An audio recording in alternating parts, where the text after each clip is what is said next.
live. We got Harry W. We got Richie from Jets Media, Matt O'Leary, Iowa Jets fan, who in the house. We got Dom C in the house. We got Steve, live, CEO of the Jet Lounge. So I knew I'd get rich on my channel. See what's going on. Yeah, there we go. Jets by $1 million today. Yeah. Oh yeah. Go. Amazing. That's my boy. He breaks away from a sack and completes the pass for first down. Oh, Kittle just may have made the most amazing catch. He fights for the first down and gets out of bounds too. It's no good. Overtime. Oh, what a catch. How do you drop that? What are you, Jamal Adams? Touchdown. This is a touchdown all the way. He reached over the pylon. San Francisco beat Cincinnati. So long ago, yet so not long ago. I mean, depends on how you look at it. It's all about perspective. But welcome to Jet Lounge Chaos. I am Jet Chaos. I am Snacks, and I am Jeremy. I go by many names, but I'm still the same person. Anyway, it's time to talk about the Jets. Well, so many issues, right? Quinnen Williams, will we sign him? What's going to happen with Quinnen Williams? I bet you're worried. I know a lot of you are worried, and I know a lot of you are not worried. I sway to the side of not worried, but let's say hello to who's here. Anthony G in the house. What's going on, Anthony? It's good to see you. I see you up there. A fungus among us. Who's the first one in? By the way, it's a call-in show. Anybody that wants to can call in and join us. We have the first person in here. He didn't need the link. He doesn't even need for me to let him in. He can let himself in. And that's the improv man, my brother Lee. Get in here, Lee. We got Braden out in New Zealand. Maybe he doesn't know how to get in there. There you go. What's up? All the way from Greece. No, he's back now, guys. Yo, double chaos with the Jets Lounge. Double chaos in the house. Harlan's here. Eric Craig is here. What's up, guys? Good to see you. Good to see everybody piling in. What's up, Lee? What are you doing? Well, I was enjoying the fact that the Mets, my Mets had another comeback, come from behind. Now, they gave up the lead, but they had a great come from behind victory. Amazing. Yeah, what's funny is they get that 2 times they've had to come back after giving up the lead, and both times it was the same pitcher. Maybe it's time to stop using Adam Octave. Maybe. He's killing us. Maybe it's time to realize that he's not very good, and you'd be better off using anyone other than him. Yeah. But, you know, all's good. Yeah.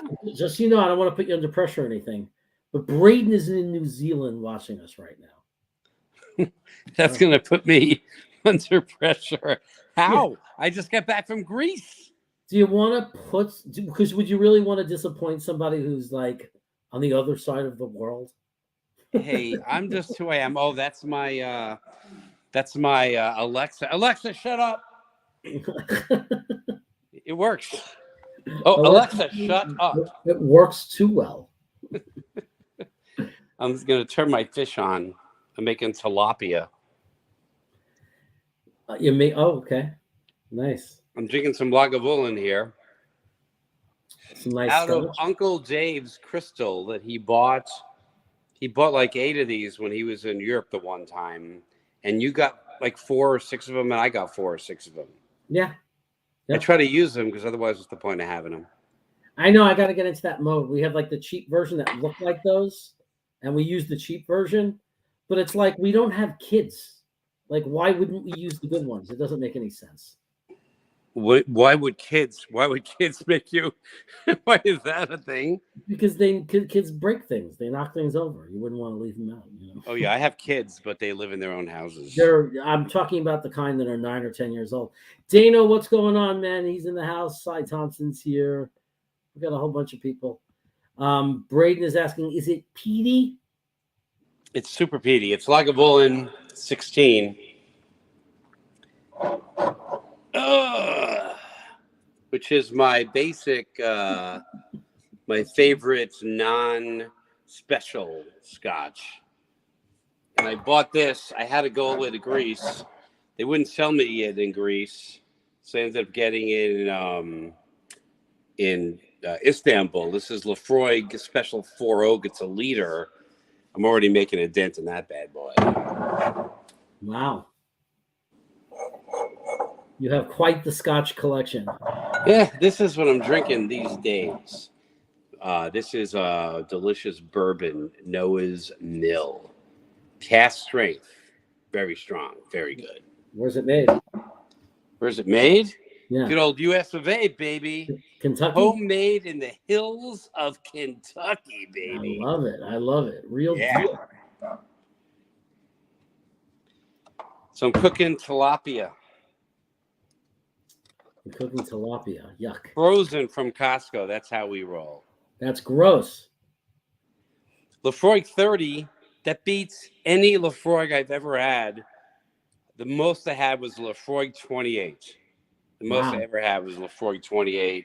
Friggin' delicious. Yeah. It's nice to drink some good scotch.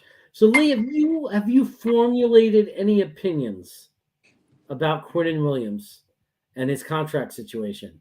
Do you think it's too soon to worry, or are you worried? Well, I'll tell you the truth, and that is that most of the time I'm not worried because it would be ridiculous to worry about something that seemingly has to happen. But then once in a while, like the media makes me nervous. Like usually I don't let them get to me. So once in a while, here, check this out. Do you see what that says? Oh. No, what's that? Like a little, is that homemade? Can you read what that is? Lee 28? Lafroig 28. Lafroig 28. Look at that. Yeah. When I had it, this guy, a buddy of mine, gave me this. He gave me Lafroig 28s to take with me to Washington. So I got to take that down pretty soon. Make sure you save that until I'm there. Yeah. All right. I'll save it. You know what I have? I have this 7-year-old Lafroig. It doesn't sound that impressive, I guess, but I bottled it myself. Wow. When I was in Scotland, and it was like their best cast, they said. So it was cast strength. And I had to get an official Scotland number because there's all these kind of taxes you have to pay. So it's on a log with Scotland that I have this bottle with a number on it. So it's pretty cool. E Boogie's in the house. What's going on, E Boogie? Dano is here, and Eric Craig says it's senseless to worry about something that you have no control over. Yeah, I agree. It's too bad that it gets to me sometimes. So what are you gonna do? Yeah, but it's fun. It all depends on the source. Like I really like you said. Everything the main beat says, I take with such a big grain of salt. Yeah. I think the one thing that I will say that's the most real about Wait a second. Alexa, shut up. I think the realest thing I could say about this is I never like to see, even though it's common and it's not a reason to panic, I never like to see the players bring it onto Twitter. Yeah, the Twitter is what upsets me. Yeah, the fact that Twitter is what upsets me. Yeah, it's not very leadership-like. No. Like, it doesn't make me think leader. When you go onto Twitter and erase the Jets stuff and that tactic seems childish to me. Well, it's but like, what are they doing? They're just saying, I mean, we don't know what the details are. The Jets aren't tweeting. Excuse me. What is he tweeting for? They're not putting him down or anything. I don't like it at all. I really don't like it. It's a business. His agent and the Jets management are negotiating a contract. Why would you go onto Twitter and be like, who do I play for? Like, why? That's what bothers me. Yeah. I don't want to say anything bad about him because he beat the crap out of me. The guy's a monster, but it's like a baby thing to do. It's like a baby. Wah, wah. Yeah. It's not just him; it's the generation. A lot of these young players, they use social media. But what a scary thing to like. It's a business negotiation. You're not supposed to go public and like what other business in the world when people are like if I was negotiating a job offer, like to go work for a company, and then I'm in the negotiation, would I go onto freaking Twitter and say so and so, this company might have my services, or I might be available for someone else. Hint, hint. No, Like, no. If you did that, I will tell you right now, they wouldn't hire you. Right. They'd say, screw you. No one's worth that much. Yeah, exactly. You're a headache. I just liked it when the guy wasn't a headache, when he was just a beast. Yeah. It's like, just keep your head down. Let your agent do their job. Keep your mouth shut. Wait for your wife to give birth to your first baby. Be excited about that. The contract's going to come in. I mean, to go onto Twitter, that's the only part that bothers me. You know what I just saw? You know what I just saw? What's that? That movie Air with Nike, Michael Jordan. Yeah. You see that movie? Not yet. Oh, I don't want to give any spoilers away, but that's a negotiation, right? That's probably that negotiation for Michael Jordan and for Nike, like both of them made a crazy amount of money because of it. So there's a lot to be said for getting together, finding out how to make a deal happen and making it happen, which is what the movie's about. Yeah. They should have Quinnen Williams watch it. Huh? They should have Quinnen Williams watch it, because I don't remember at any point during that, when Jordan worked at Nike, that there was ever any Facebook post from Michael Jordan saying, Michael Jordan represents ?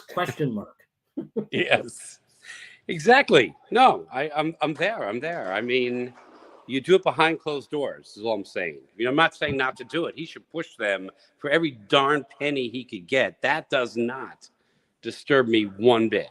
What disturbs me is the public of it. It's the public, baby. The public of it.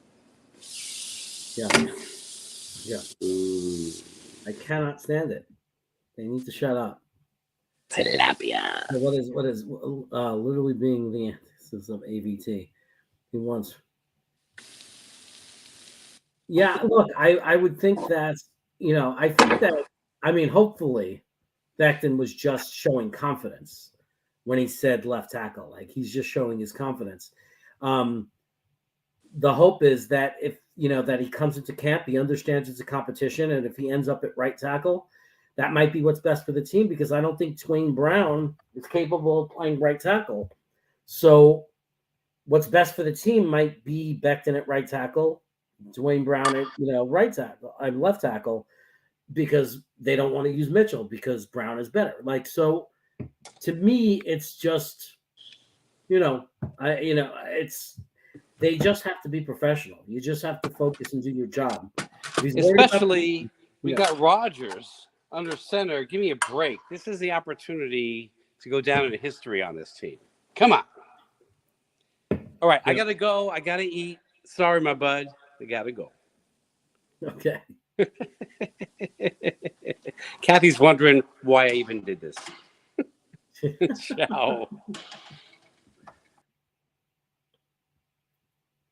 All right. Well, that just leaves me alone by myself. Ronald Perry is in the house. What's going on? Ronald Perry. Good to see you here. So, guys, I think that Quinnen Williams, really the only thing he's accomplishing, and the only thing all this is accomplishing, is he's giving us something to talk about. That's the fun part about it. Like, I shouldn't complain. I mean, what would we talk about if not Quinnen Williams? What would I talk about what else would there to be talked about if Becton didn't say left tackle? I mean, it's making things interesting. It's giving us something to talk about. That all it is chatter. That's all it is. And, and if God forbid he was going to sit out and we had to trade him, I mean, I would hate that, because it's different than when we traded Jamal Adams. Like, I know we got a great load for Jamal Adams, and it worked out great for us. But the difference is our situation. We want to win now. We need Quinnen Williams because we want to win now. So it's not the same situation with Jamal Adams. It's like, yeah, trade and get this crazy package of first-round picks, and oh my God. But the problem is, how does that help us today? When we did that with Jamal Adams, we had no chance to win. We sucked.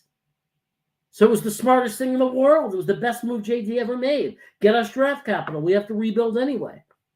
But it's not so simple when you're a team that can contend for a Super Bowl.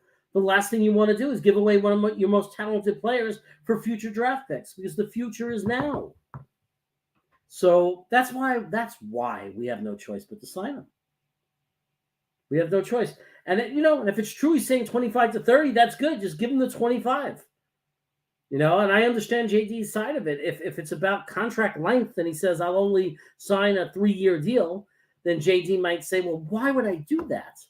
I got you for, 10 this year? I got you for, 15, 16 next year? And whatever the second, when you do the math, it makes no sense. I can get you without guaranteeing. You got to make it worth our while. You got to give something into the pot when you're negotiating. So right now we got you for 3 years at a good price. So if you don't want a long-term contract and you're waiting for the cap to go up, then fine.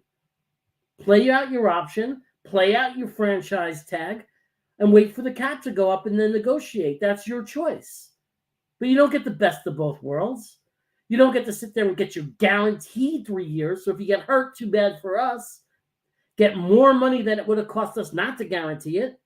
And we have to take the risk of you getting hurt. It's give and take. So what's the give for us? What do we get? What do the Jets get in return? Now, I think to set a precedent, it's only 1 more year. We want control for 4 years. I'm sure it better not be that JD won't get 25.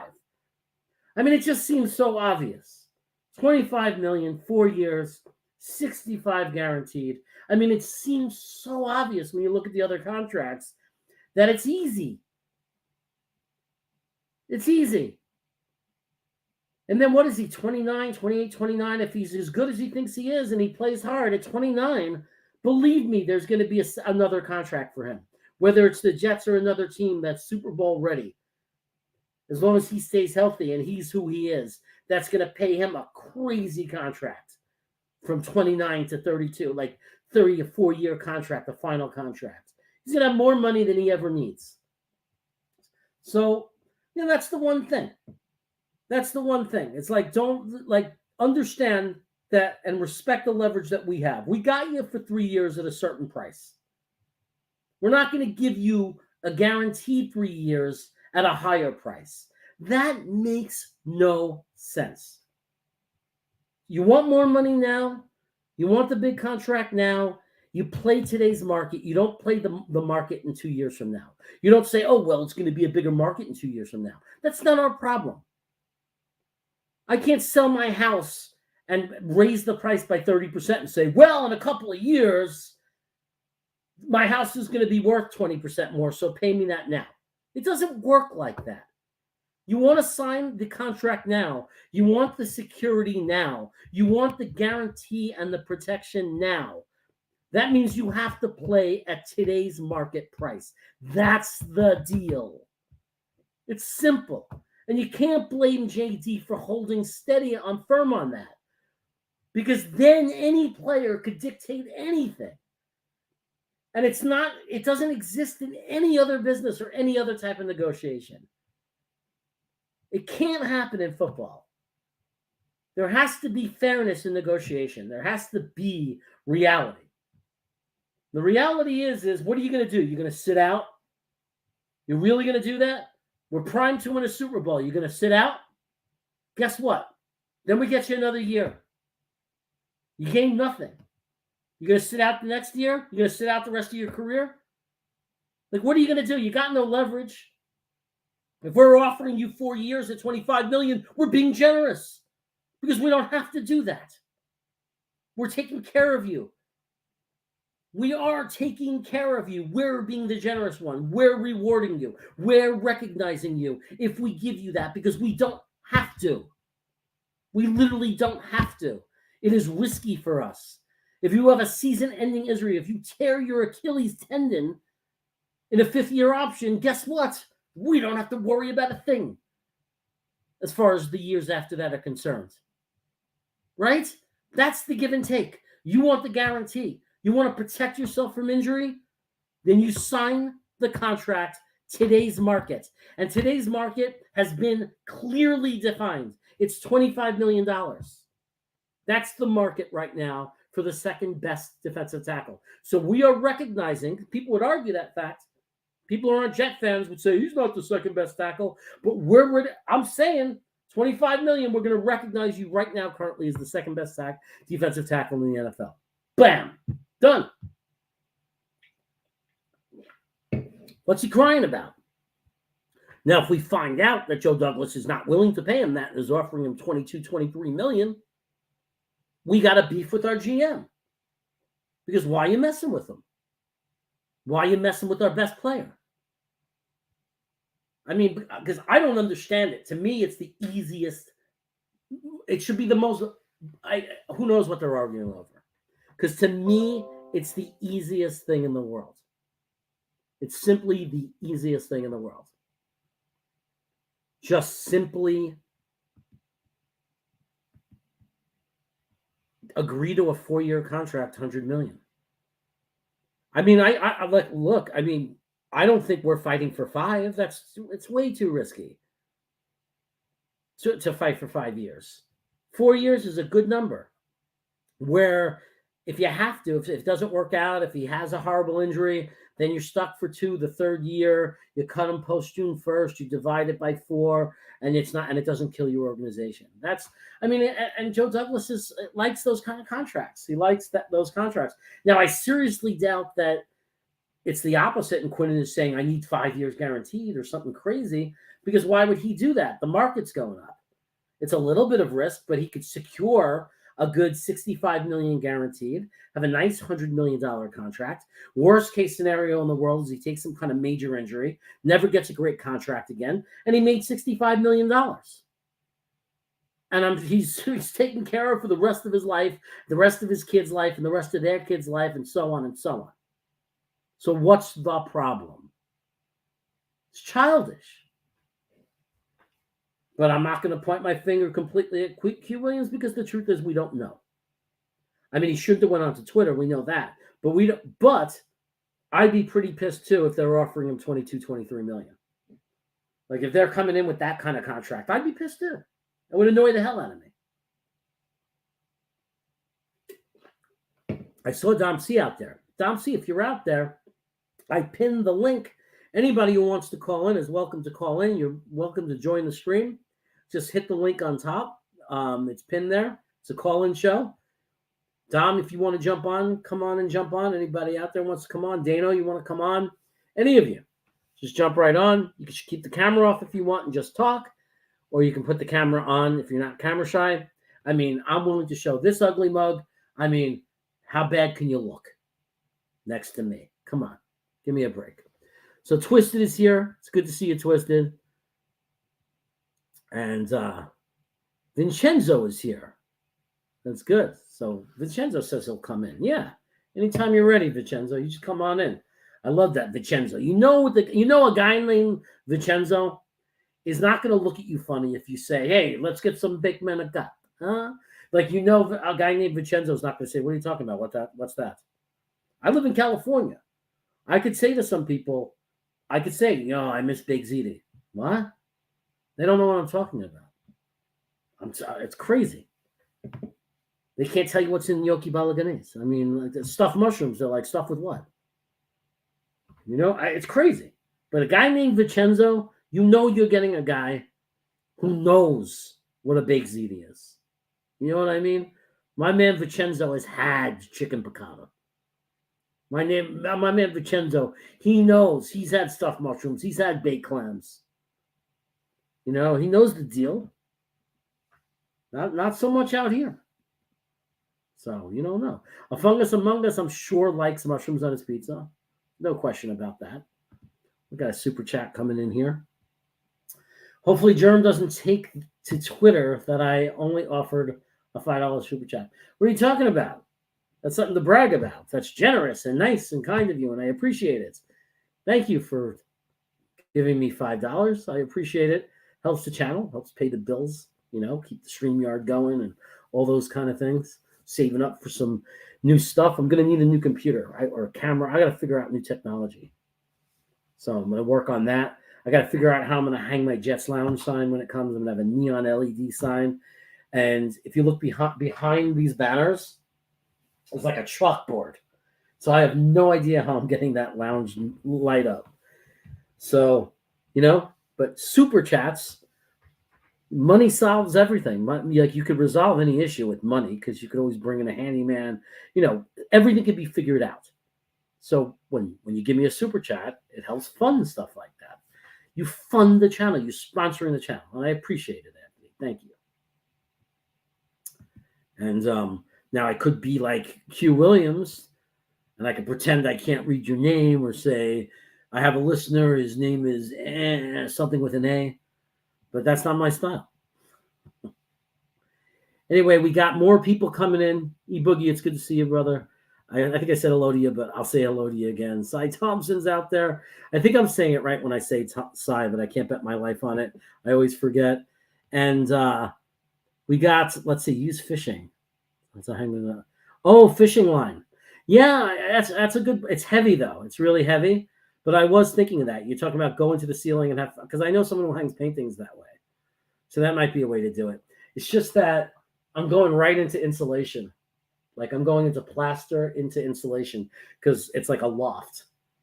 So it might be more. I don't think there's a beam to drill into. So I don't know, man. Anyway, I think it's Vincenzo. He goes by, he's going by Vinny. So, but anyway, welcome to the stream, Jeremy. man. What's going on? Vinny's much easier, right? Much easier. Yeah. I know, but like being from Brooklyn, I miss saying Vincenzo, I was going to say, I was watching your show with Sac. I don't know. I think it was last week. You're originally from Brooklyn because I know you mentioned Sacramento. Yeah, well, I live in Sacramento now, but I grew up in Canarsie like my whole life. So like I'm Brooklyn born, Brooklyn made, and they may have taken the kid out of Brooklyn, but you can't take Brooklyn out of the kid. Okay. So, I'm the one that messaged you last week about doing the whole show and whatnot. Yeah. That's why I was glad to see you say, "Oh, I'll come in." But yeah, we'll get you on a Wednesday too. Yeah, no, sure. Whatever's good for you guys. I do a small pod myself the last couple of years, but I'm ready to take things up a notch because I have no ties to New York whatsoever. I'm actually born and raised in the heart of New England, but I'm a diehard New York sports fan. How the hell does that happen? You want to hear about Italian roots? Well, my father, who, mind you, he's 63, and people tell me it's too bad you never saw the Jets win. At least your pop can say that. I was like, well, that's not true. He came here in '83. He never saw Namath run off the field and go number one. He picked this team because they just, at the time, they were wearing the Kelly Green jerseys, which matched his hometown soccer team back home, Avellino. Hence, the fandom was born. Little did he know just how difficult it was going to be. That's awesome. Everybody has the best stories of how they became Jet fans. It's so awesome. Oh, God. Look at all this shit that I got, man. All this craziness. Wow. And that's just a small portion. And I was are we talking Quinnen tonight? What are we talking? Yeah, I was talking about Quinnen Williams. And what's your take on it? What do you feel about it? Like, I was saying that my argument, because I don't know exactly what's going on in the negotiation, is that both of them got to understand the other's position and they got to work it out and leave it out of the social media. And just the Jets got to understand that you got to pay this guy about $25 million, per year at least. And, and he's got to understand that we got the rights to him for 3 years at a certain price. And it makes no sense for us to pay more than that price for just 3 years and then have the fear of him getting injured. Like, you have to give something back to us. And that you make a really good point, because I'm not one of these people saying don't pay the guy. I love Quinnen. I think he's the heartbeat of the defense. I'm not saying he's like on the level of an Aaron Donald, but here's my thing is, it's like you mentioned, we got complete control over minimum the next 2 years, possibly 3 if we franchise him twice. And people want to compare the Aaron Donald. He's not anywhere close to Aaron Donald. He's a good player. I don't think he's a great player. So I'm just saying, why do we have to get peer pressured by these players to let us bully us around? And I know you can't say, well, you can't just not pay everyone. I understand that. I was actually fortunate enough 2 days ago to be in a Twitter space with Mike Tannenbaum. And he went live and he took my question. I was just like, what's the hesitation with the ownership? Is it the fact that they're afraid of getting burned from the likes of guys like, the Muhammad Wilkersons, the Trumaine Johnsons of the world? Or is it something else? He goes, no, it's not so much getting burned, but you want to make sure you pay the right guys, because then it sets the precedent in the locker room for everybody else who's going to be getting paid in the next couple of years. Your Sauces, your JJs, your Garrett Wilsons. I could go on and on and on. Yeah. Yeah. No, absolutely. It's a great point. And the reality is, look, and the one thing we could all agree on, and Jet fans will disagree on where they put Quinnen Williams. There are some that will argue he's the second best defensive tackle. There are some that argue, no, he's not even in the top 3, maybe top 5 or top 6. Like, it doesn't matter. The one thing that we could all agree on without question is that Darnold is maybe the greatest defensive tackle to ever play the game. Like, literally the best defensive tackle to ever play the game. So they cannot use his number and his salary or contract as a measuring stick for what Quinnen Williams gets. Like, and to say that he has to have that kind of money, it's just simply not going to happen. Because you got to be like not watching the game or not understand the game. If you're gonna, no matter how much you love Quinnen Williams, he's not Darnold. He just isn't. No, I don't think you're ever going to see somebody scratch the surface of an Aaron Donald. Not for a long time, because he's a once in a lifetime type of player. Right. They only come every so often. Let me pose one thing of this, and I'll let you get to. I'm sure there's other callers waiting. I read a scenario online. I think it was posted by Boy Green or another content creator. So don't hold me to that one, but put this trade scenario on the table. The Vegas Raiders call you. Devontae Adams is on the table and a 3rd round pick, and you got to ship out, Devontae Adams and a 5th round pick, excuse me, but they want Quinnen Williams and your 3rd. Do you do it?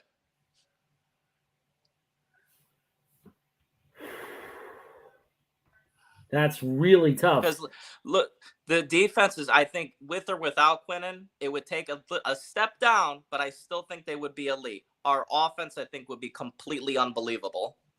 Well, right off the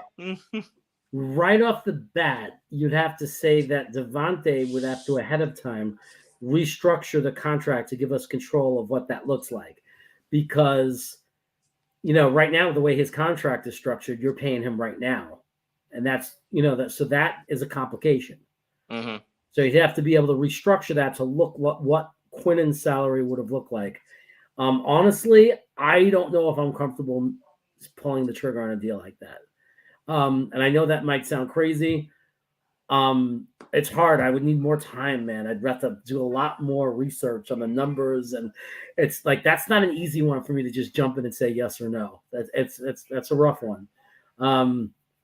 But I mean, at the end of the day is, if you put Devontae Adams on this team, opposite of Garrett Wilson, with Aaron Rodgers throwing him the football, maybe your defense doesn't need to be that good.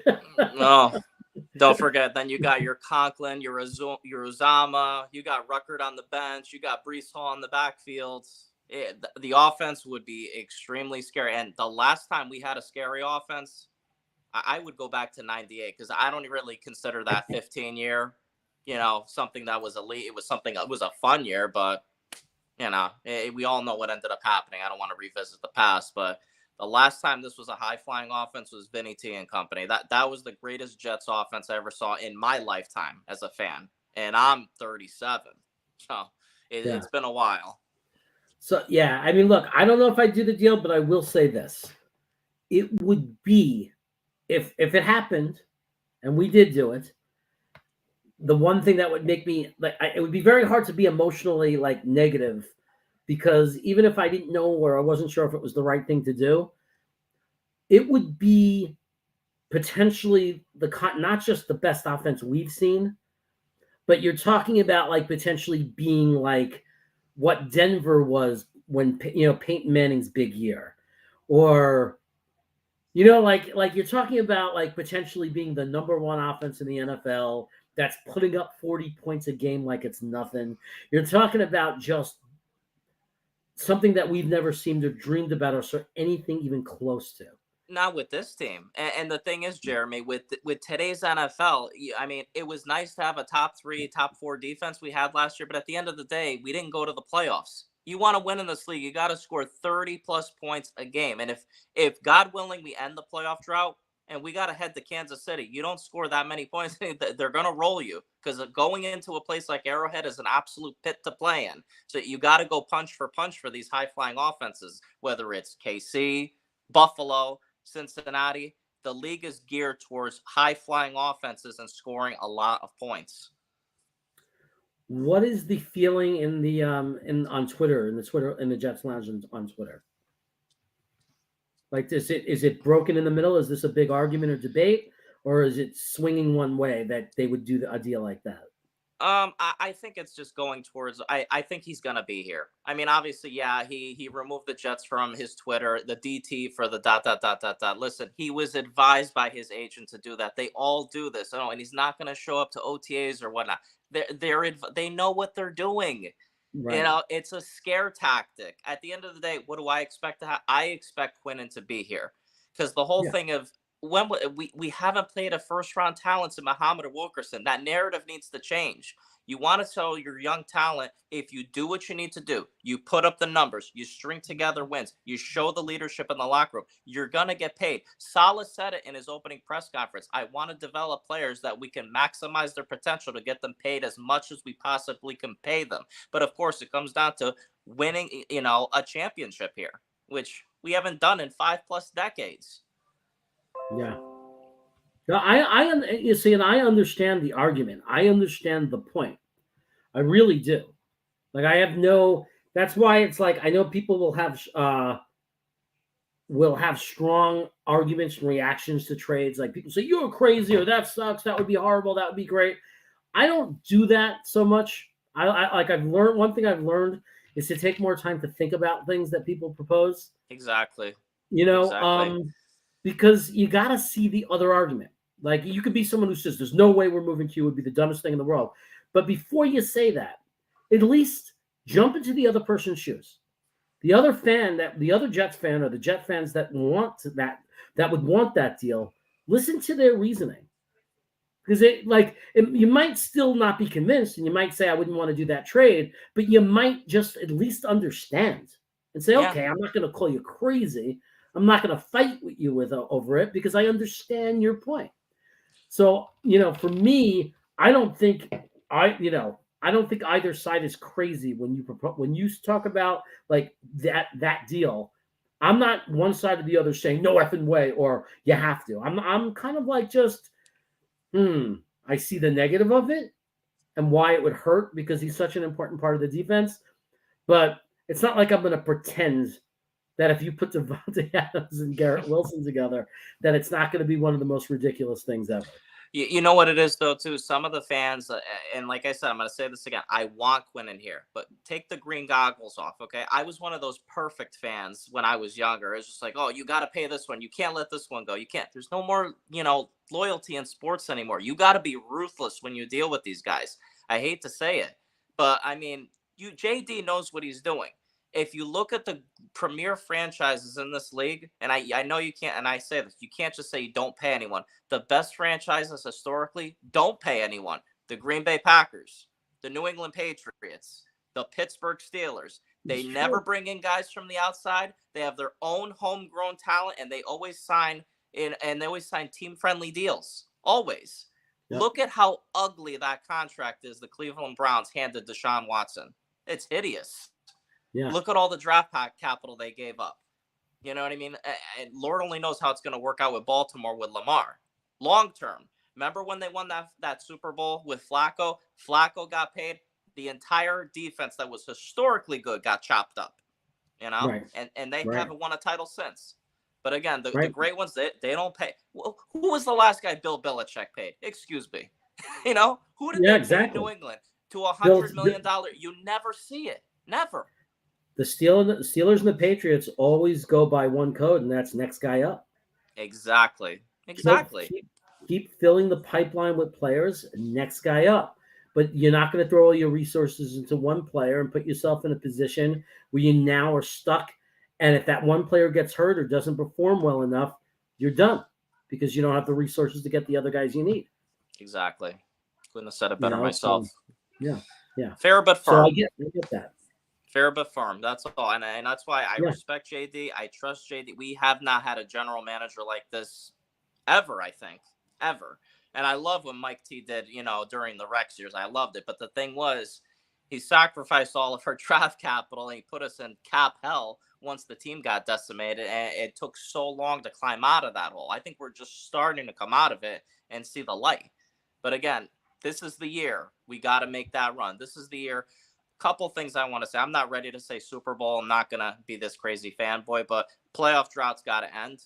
And when it does end, they got to win a playoff game. You can't just sell me on squeaking in, getting the 7th seed, and being one and done. You brought Aaron Rodgers here for a reason. Minimum. I mean, I'd love to win the AFC East. That would be great. But I want to get to the AFC title game. Whether we're on the road or, God willing, at home, I want to be in the Final Four. That's what I want. Yeah, I would agree that in my mind, there's two parts to this bargain. The Jets have filled the first part of the bargain. They gave us hope. They give us a legitimate reason, not to say we're going to win the Super Bowl, but a legitimate right to say that we have the potential and a chance to win the Super Bowl. Like, we're a contender. We're for real. There's a legitimate chance that we could win the Super Bowl. That was the first part of the bargain. The second part, and I agree with you 100%, is it can't be one and done. It's got to be a deep playoff run. It's got to be go to the playoffs, make noise, and hopefully get there to the Super Bowl. If we lose in the AFC East Championship game, I don't think we could yell at the organization and complain. I think we have to be really happy, even though it'll break our hearts, losing. Overall, we have to say, okay, we JD, did everything our can to make that run. Yeah, they've done a great job. And I'm telling you, if they can do something, do what they need to do to string together enough wins to win that division, I could tell you, I'm old enough to say I was at the last home playoff game in 2002 when they blasted the Colts 41-0.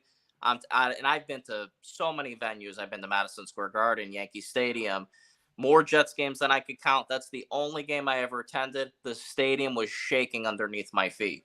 That was a true home field advantage. I mean, Manning would come to the line, do his thing where he would try to audible, and then he threw the ball into the ground. We were all laughing, like just going nuts. It was like, we're going to Oakland next week. We're going to Oakland. And I'm telling you, if you can win, the Jets fans will show up. Can you imagine if we went to the Super Bowl? I guarantee you 3/4 of the stadium would be green. It would be absolutely. It's like you laugh. It's because it's funny to think about. I mean, it's funny to think about. I mean, look at the fan base now. After we're still in a playoff drought, we still haven't done nothing. We still haven't been over 500. I mean, and look at the fan base now, just already. Can you imagine? It's going to be funny. Like, it's going to be like there's going to be moments where we're laughing at how watching the world react to how nuts we are as a fan base. Yep. Exactly. When they see how ridiculous that we could they think we're crazy now. Wait and get us to a Super Bowl and watch. Jeremy, I said it to Justin in one of the more recent Jet Lounge Twitter spaces. I said, I don't know if you're a hockey fan at all, but when Mark Messier came to the Rangers in the 90s, he had just won. He was coming off 5 Stanley Cups with the Edmonton Oilers. When he ended that cup drought for the New York Rangers and hoisted it there, their first title in like 50 plus years. And all you never had to hear about 1940 again. Now, when they look back at Messier's career, he's Mr. Ranger. He won 1 here because that 1 is equivalent to the 5 he won in Edmonton. He's always reverted to as a New York sports icon. And that's what I thought to myself was the appeal to Rodgers to come here. You win 1 here, it's on the same level winning 3 out in Green Bay. Yeah, I mean, if he wins the Super Bowl, he's a legend here. He's a legend. And what's funny is he'll match if he win, all he needs is one here to match what he did in Green Bay. I mean, he gave him, I mean, statistically, of course not. I mean, all his years were there. But as far as the one that counts, Super Bowl wins, it'll be dead even. So, but he will be, yeah, I mean, he'll be right up there with Joe Namath and Klecko. And I mean, it'll be iconic. He'll be a legend forever. I mean, in New York, there's no question about it. I think they would build a statue outside MetLife Stadium. All right, man. I appreciate you coming on. Jeremy, thank you for having me on. And I look forward to coming on again. Whenever you want to talk, shoot me a DM. I'm always available. Okay, man. No. That's great. That's great. I'd be happy to have you come on again. We'll definitely make it happen. Thanks again, man. Go Jets. Go Jets. We got a super chat from Cy Thompson. Here's 10. Thanks, man. I appreciate it. I said your name correctly. I should. I owe you that much, man. You're a snacker. You're a member of the channel. For those of you who don't know, if you go to the homepage, I think you have to do it on a computer. It's not. I don't think it works on a phone. But if you go to the homepage for Jet Lounge Chaos, there's a membership, and you could join, and you get emoticons, and your chats get priority when you chat. Whenever I see my snackers chatting, I always highlight their name. Eventually, I'm going to set up a Discord or something. I know that Twister's going to help me out with that. So thank you, Cy. You're a huge supporter of the channel. I appreciate you. And I appreciate the super chat, man. It goes a long way. Thank you so much. Twisted said something you agree with. Nolte is saying no on the Quinnen deal, by the way. Nolte is not a complainer when it comes to Q Williams. Now, John Nolte can get very salty. That's why we call him Salty Nolte. So he doesn't necessarily love every player. But apparently, as you can see, he's a big Quinnen Williams guy. Now, Salty, you sent me an email that you were doing something that I was very excited about. Give me an update on how that's coming along, okay? I don't want to ruin the surprise for people. But I'm very excited about that project you said you were working on. So, stay off the with the puff, if that's what it is, or if you're doing the shots, get off of that stuff. It's demotivating you. It's slowing you down. Get to work on the project, man.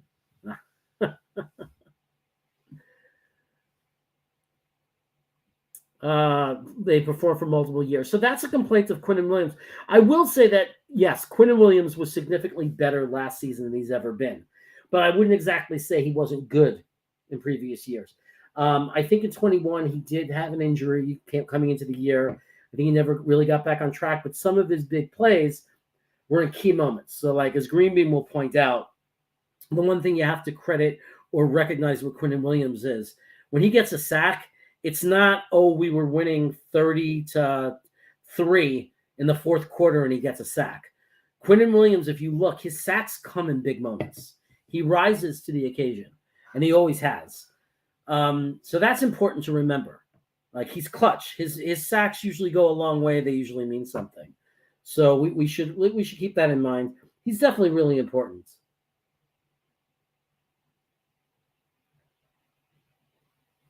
Sorry, I'm getting a little message from someone. Let's see if anybody else wants to call in. Let me know. We're just getting a super chat from him. I'm trying to read your messages, bro.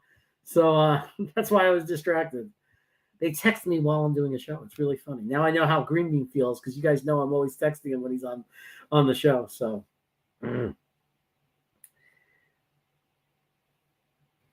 Anyway, let's see what Steve has to say. Thanks for the super chat, brother. I appreciate it. Love it, making the rest of the day proud in the lounge. Keep it up. Amen. Amen. I love being part of the lounge. I can't say it enough. Like I love saying Jets Lounge Chaos. Jet Lounge Chaos. Jet Lounge Chaos. I got to get used to saying it. Jet Lounge Chaos. I did a guest spot on another show on another channel called NFL Outdated. Some of you that were there, I did the show, and it was like he was all set up from 2 weeks ago. Jets Chaos, and I kept on saying Jet Lounge Chaos. And I was telling him and then he started putting it out there. I said, you got to go on Twitter. You got to see these guys.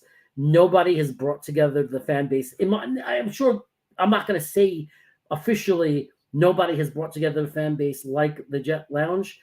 Like factually, I'm going to say in my experience as a Jet fan, I've been a Jet fan for 40 plus years, and no group of people have made me feel more connected to the fan base and provided opportunity for me to interact with the fan base more.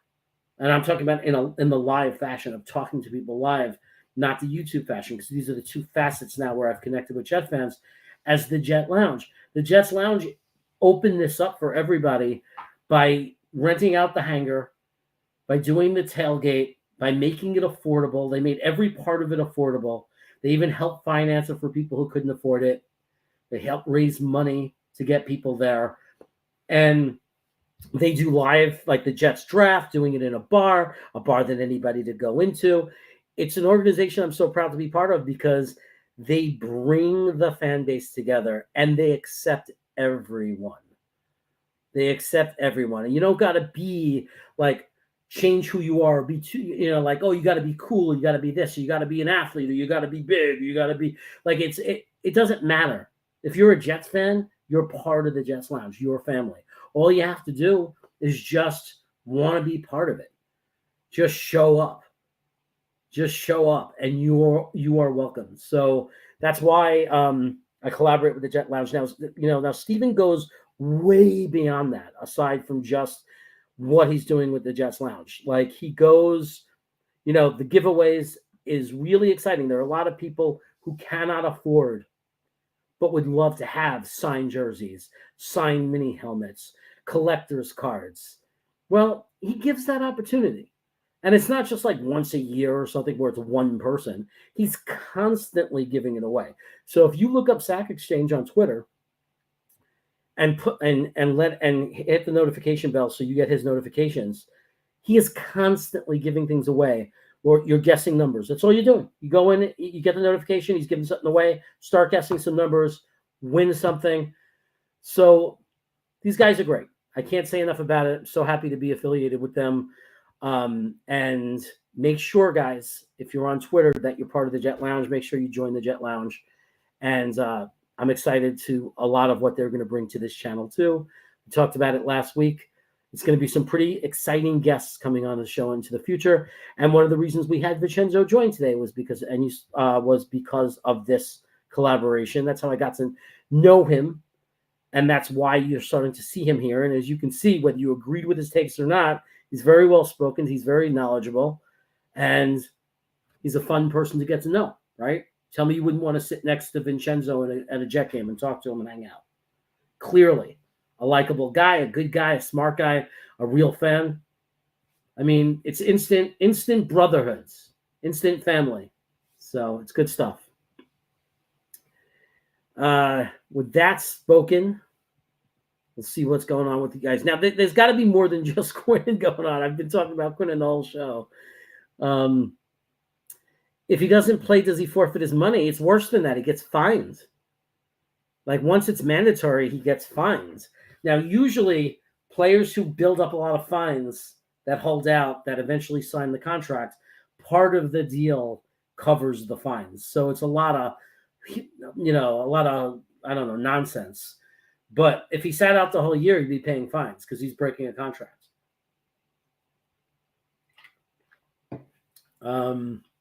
Also, he gains nothing because then he's just in the same place he was last year, by the way. It's not like, oh, he sits out his fifth option year. Now next year he's free. No, he's not. He's not. We get that fifth year option year back. So there's no leverage except team perception, except team distraction. That's the thing we should worry about. If you were worried, like if there was anything to worry about, it's that it sets a bad precedent for the team. Right now, the message we want to send is we want to have a nice, big, juicy contract that's fair to both sides, offered to Quinnen Williams. We want a happy Quinnen Williams. and we want a happy Jets fan base, and we want the players in the team to have confidence that if they perform on the field, they're going to be taken care of. Now, the reality is we are not going to, and this is a good problem to have, we might have too many great players to take care of everybody. And we're going to have to make some very tough decisions in a few years. But it's the best problem you could possibly have, right? The worst was for the Jets for the past 15 years, there's only one guy you had to worry about franchising every year, if that. I mean, think about it. 3 years ago, we were fighting over, should we sign a big contract for Marcus May, or can we just tag him next year? That's what we were fighting over. Marcus May. That was our star. That was the guy we couldn't let go. That was the guy that we were talking about franchising. If you want to look at the change in this roster, Marcus May was the guy we were worried about. Where would Marcus May rank on our team today, even before he got hurt and before he had the two criminal issues or the two incidents? Because he had another incident with the law while he was in New Orleans. Where would he rank before all of that? Just Marcus May, when we loved him, when he was great, when he was fine, when he was our best player on a crappy team, though.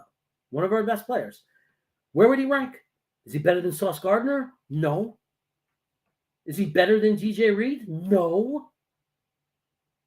I mean, different positions, but DJ Reed isn't as valuable as Marcus May. If DJ Reed was on our team in 2020, we would have all been screaming, pay him too. Right? We would have looked at him like he was one of our stars back then because he played great. We could talk about Carl Lawson. We could talk about Jermaine Johnson. We could talk about Huff. We could talk about all these good players we like on the defensive side. Right? Of course, Sauce Gardner. Then we could talk about the guys on the offensive side. Garrett Wilson, Breece Hall, Aaron Rodgers, AVT. So you think about all these players that we have. Who's Marcus May? That's how different of a football team we are. Marcus May would just be a guy. He'd be good to have. Marcus May in his prime right now, it's the right position of our need. I'm not saying it wouldn't be good, but people were running around tripping like this guy was the biggest superstar in the world that we needed to extend. Marcus May. It just makes you realize how far our roster has come. But I'm telling you, that's going to seem like a joke in 2 to 3 years from now when we have to make those tough decisions. Because unfortunately, there are going to be some really good players that have to walk because we're that good. We have superstars. We're building a team of superstars. We're drafting and developing players, doing what we finally wanted to do. Anyway, we have another guest coming on. I think he's ready. Give me a thumbs up if you're ready, buddy. Okay. Please welcome Italy Jet. What's up, my brother? Hey, my man. Can you hear me? Yeah. All right. What's up, my man? How are you? I'm good. It's good to talk Jets again. I've been out it for a while. I had a big, 3 crowns put in my mouth all at once. Ooh. Yeah, so I had to cancel Wednesday's show, and I couldn't be on Green Bean show. It was like a tough, rough couple of days, but now I'm starting to recover. Only hurts when I chew too much or whatever, but it's getting better. I'm in Florida right now. I'm on Panama City Beach. Just got in yesterday, so I'm on vacation. Just watching the Heat game, Celtic games. I'm a Heat fan, so just chilling. I saw you on. I'm like, oh, I was bringing people. How you doing? Oh, come on by. All right, nice, man. You're in Florida. I love it. Yeah, I needed a vacation, and this is a good spot. Not many tourists around. It's a little bit more private beach, which is really nice. So got to get that tan, man. I like it. It's nice that you're treating yourself to a vacation. Yeah, it's going to be for a week, and then I'll be back on the prowl with podcasting again. But it's nice to take a little break. Aren't you going on vacation sometime soon? I'm gonna head out. I'm gonna head up to Portland. That's right. Okay. Vancouver, Washington, for a little bit, and then I'm going to North Carolina for a while. Okay, cool. To see the rest of my family. So Yeah, I'll be doing some of that. I'm kind of like taking some classes right now, so I don't. It's all online, so I still have to do the classwork or whatever. But I can do it from those places, you know. Yeah, there you go. And also, it's nice to be with family, and all the classes will always be online. They'll still be there, so it's nice to treat yourself too. Chaos. Yeah, it's family time, man. Family time. Hey, congrats on Jet Lounge, right? You're one of the new members. I'm the YouTube side of Jet Lounge now, so they wanted a YouTube presence. So this channel is now that's why it's the Jet Lounge Chaos. Well, there you go. So it's like, we're going to collaborate. They're going to have a lot of guests from the lounge that will come on here. I'll promote the Twitter lounge and make sure people know about their shows. They're going to do the same. Sack Exchange will do his giveaways on the show. Right. Here. So, it just kind of expands them. And it was a good opportunity for me, obviously, to collaborate and partner and join their family. Well, good stuff, man. So what's up with the Jets? What are you feeling? How are you feeling after having, Rodgers here throwing some good passes with people on the wide receiver position? How are you feeling? We haven't talked about it yet. Dude, I'm excited. I'm very hopeful. Like right now I'm Nick Shine says it all the time. I'm enjoying it. Gotcha. Like I'm enjoying the fact that I really believe with every ounce of my being that we are for real a contender and that we have the right to dream. Like finally it's realistic to think about Super Bowl. Like I'm not sitting out here saying I'm guaranteeing we're going to the Super Bowl. I'm saying that we legitimately can dream about and think about the Super Bowl now. I agree. And not only that, my biggest thing is breaking that playoff drought. I really want to break that drought. It's been a long time. I'm thinking 10 or 11 wins. Is that what you're thinking? Yeah, I would, part of me thinks because of the schedule, I'm thinking, it's going to be like 11 wins. But another part of me thinks if you look at the history of Aaron Rodgers and consider the defense we're giving him and consider the weapons that we're giving him, that maybe we are a little traumatized, we're a little beaten down as Jet fans, and we're not seeing the true potential. Because he didn't go 10-6 every year with the Packers. He went 14 did not. 2. He went 14-2. He went 13-3. Those were for years. Right. For years. So with this defense, 2 less drives on the field average per game because our offense is more efficient, not as tired because we're not 1, 2, 3 and out anymore. That's true. Our sophomore players and our junior players, our second and third year players, all still growing and getting better. Yeah. I don't think it's impossible that we're not going to come out like one of those Green Bay teams and be a kind of team that, kind of like puts up a lot of wins. I mean, it's really going to be about the playoffs. It's really going to be about the games that matter.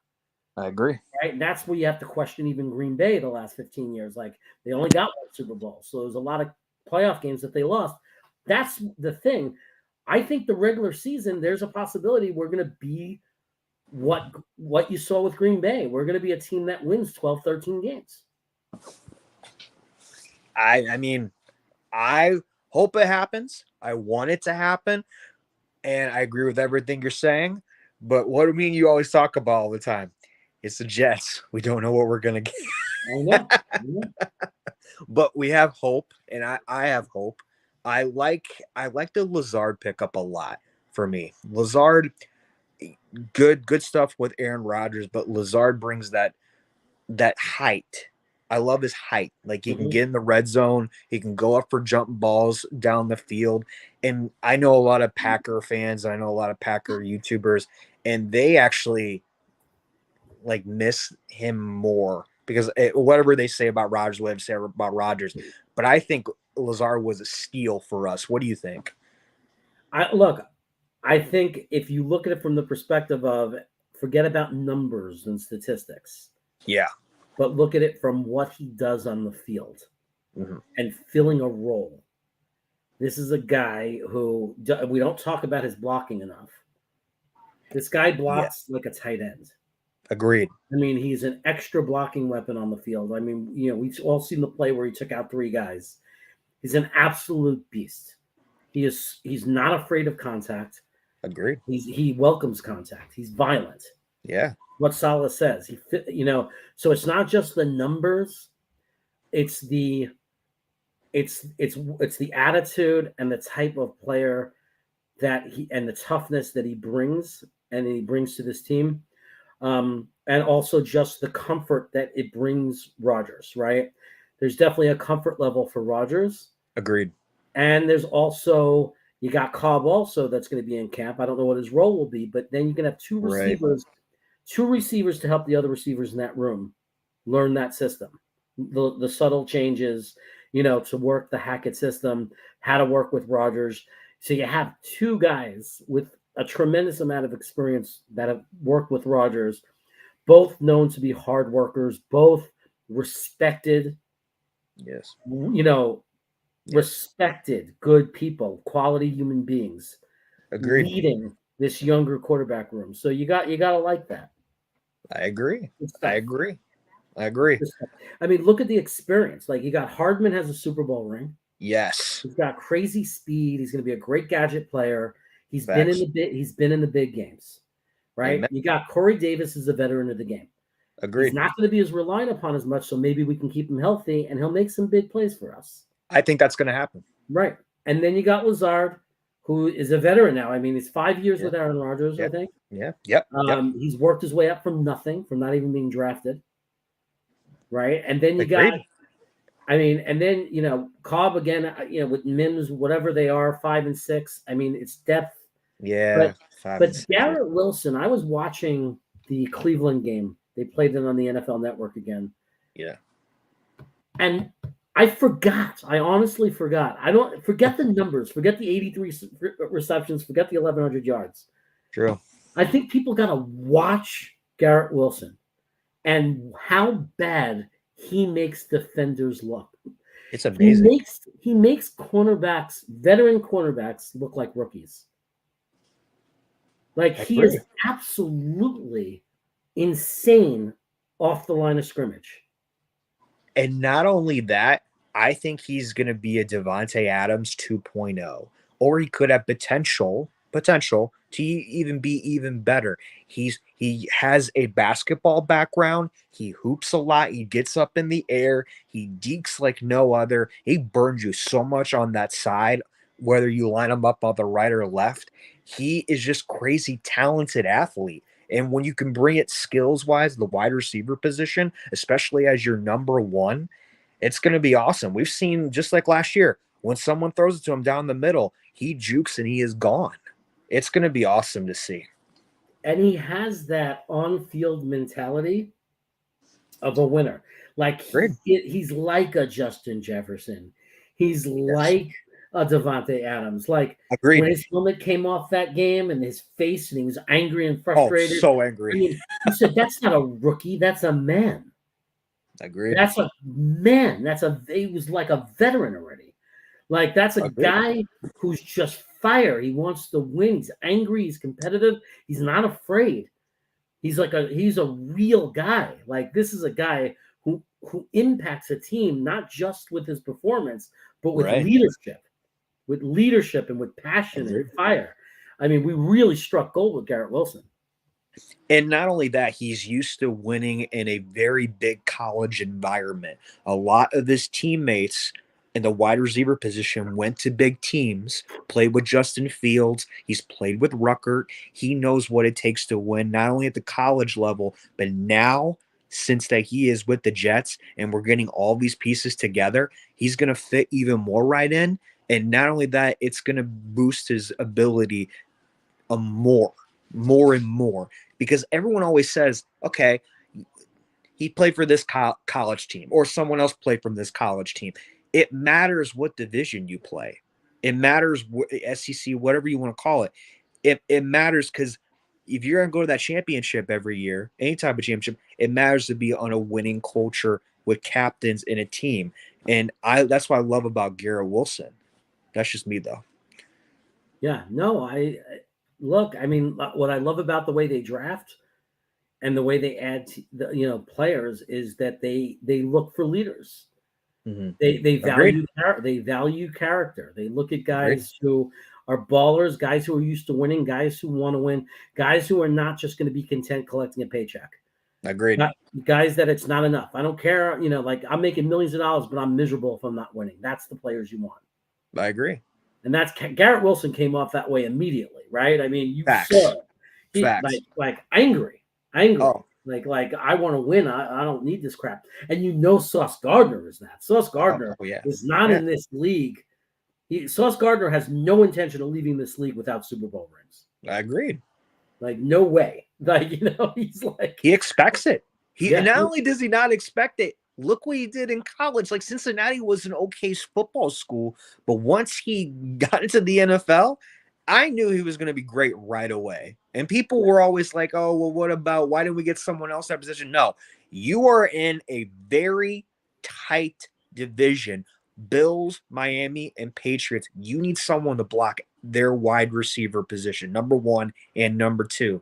And Gardner was the perfect pickup. And there's no doubt in my mind that Wilson and Gardner are going to win a Super Bowl. If it's with us, I'm hoping, fingers crossed, because that's what we all want. But they're winners. You have to have those type of mentalities. I love it. What do you think about the running back position? What do you think about Ty Johnson with stuff going on? What do you think about that? Well, look, I think that what's up? He got hurt, and these, it's a business. It is a business, and it's not just a business. I'm not saying business just money. It's a business about winning. Right. And I mean, what were they supposed to do? He got injured. It's a pec injury. He's not going to be available. It's a crowded room as it is. Right. In my mind, he shouldn't have been guaranteed a spot anyway. I think he still had to win a spot on this unit. Especially when we drafted Izzy. I mean, with Izzy, Michael Carter, and Bam Knight, Ty Johnson has to win that spot. Who do you leave open? Who do you leave vulnerable? I agree. So to me, I'm not. If he's upset about it, he's upset about it. Yeah, they gave you good advice. The advice, it has nothing to do with cutting you. They told you to get the surgery because you need to be able to play. And whether they cut you or not, it's still not the wrong decision because then he gets picked up somewhere else. But you got to get the surgery and you got to get healthy. They gave him the right advice for an athlete. You get the surgery, you heal. Mm-hmm. It doesn't mean you're going to be a Jet still. Right. But he'll get picked up by someone. And it's for sure. Right. So you don't have to regret that you got the surgery. But they're not going to give you bad advice. Well, if you don't get the surgery, we won't cut you. And we'll keep you on the team, even though you're going to play hurt all year. Like that makes no sense. Hey, I couldn't have said it better myself. Chaos, man. I love you, dude. We'll collab sometime soon, but I got to get going. But just want to pop by, see how you're doing. Always good chatting with you. I love you, man. Hope you have a great night. My brother, take care, man. Have a good one. Love you. Enjoy the rest of your vacation, brother. You have a good night, brother. Yep. And the chat, thank you so much. You have a great. All right, guys. So I know that somebody, I know Kenny wants to come in. If you look in the top of the chat, pinned in the chat, there is the link. I'll put it in again. Let me see if I still have it cut and pasted. Put it in again. This is the link to come in to the waiting room. I just posted it. It's up there. But it's also pinned on top. All you have to do is click that link. Or if you're on your phone, you just have to push the link, like touch your phone. These lounge guys aren't used to, they're not used to it. Kenny in backstage. He's not backstage. Someone is telling me he's backstage. He's not backstage. I could see the backstage. There's nobody here. Hopefully no, everybody else got in. So the link is correct. So I don't know what to say except that's the link. You have to hit the link and I can see you if you're back there. So hopefully we can get Kenny in here. Until then, I'll just start yapping. I see that Haider Ali is here. So it's good to see him. Haider, I hope you're doing well. Hope the family is well. I'm excited. I know you're excited. This is going to be an amazing year for Jets fans. Amazing year for the Jets.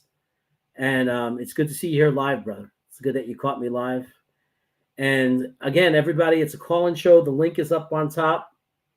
I don't know why some people are having trouble getting in, but I promise you, if you hit that link, I could see the waiting room. There's no extra icons. It shows me your face on the bottom, so I'll see you if you're in here. What's your thoughts on the Q contract dispute? Oh, well, we were talking about that. My thoughts are, I don't know who's at fault or if anybody's at fault. It might be that we're all just impatient and this is the normal game and it's being played fine by both sides and he'll be signed and good to go by camp.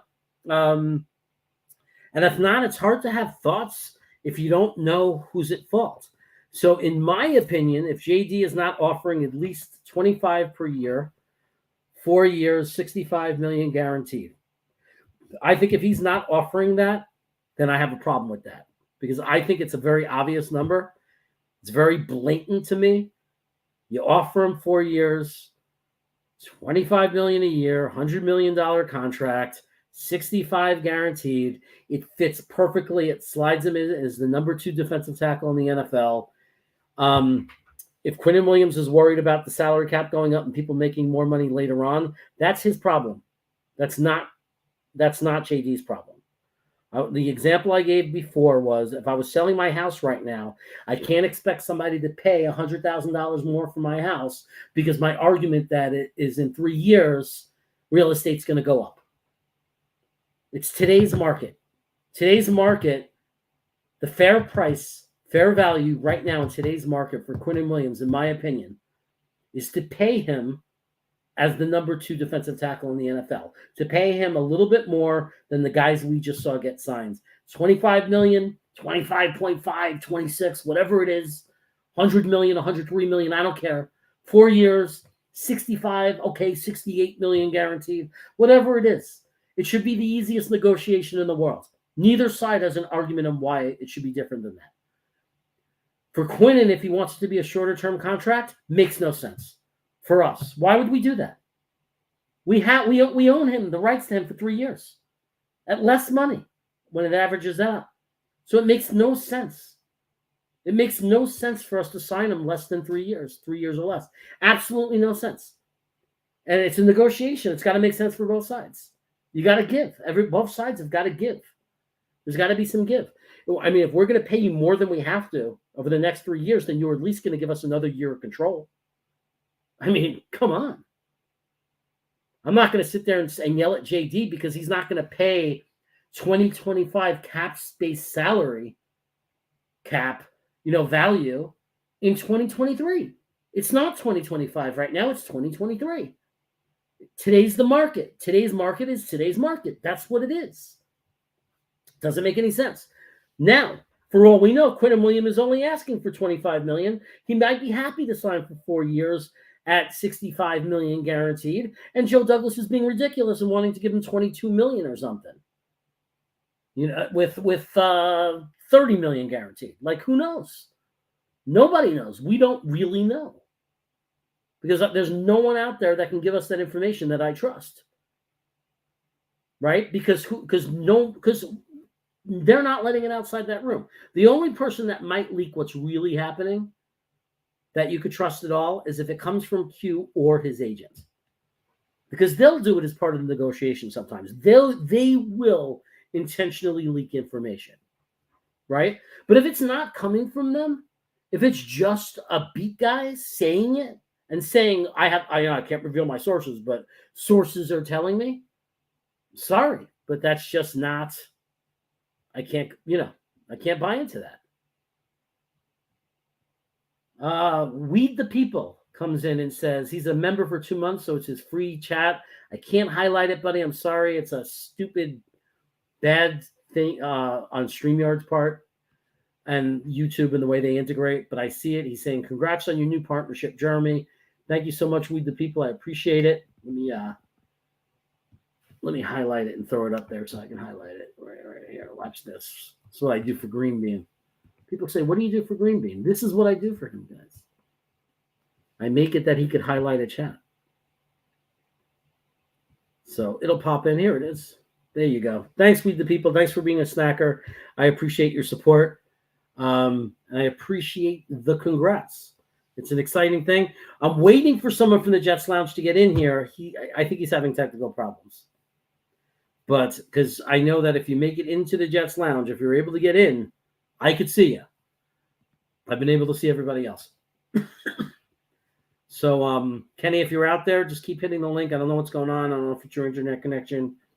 But remember, when you hit the link, you have to still type in your name and enter the waiting room or the back. It's funny because it's actually the back. I call it the lounge. You got to wait in the back of the lounge, and then I can bring you up front.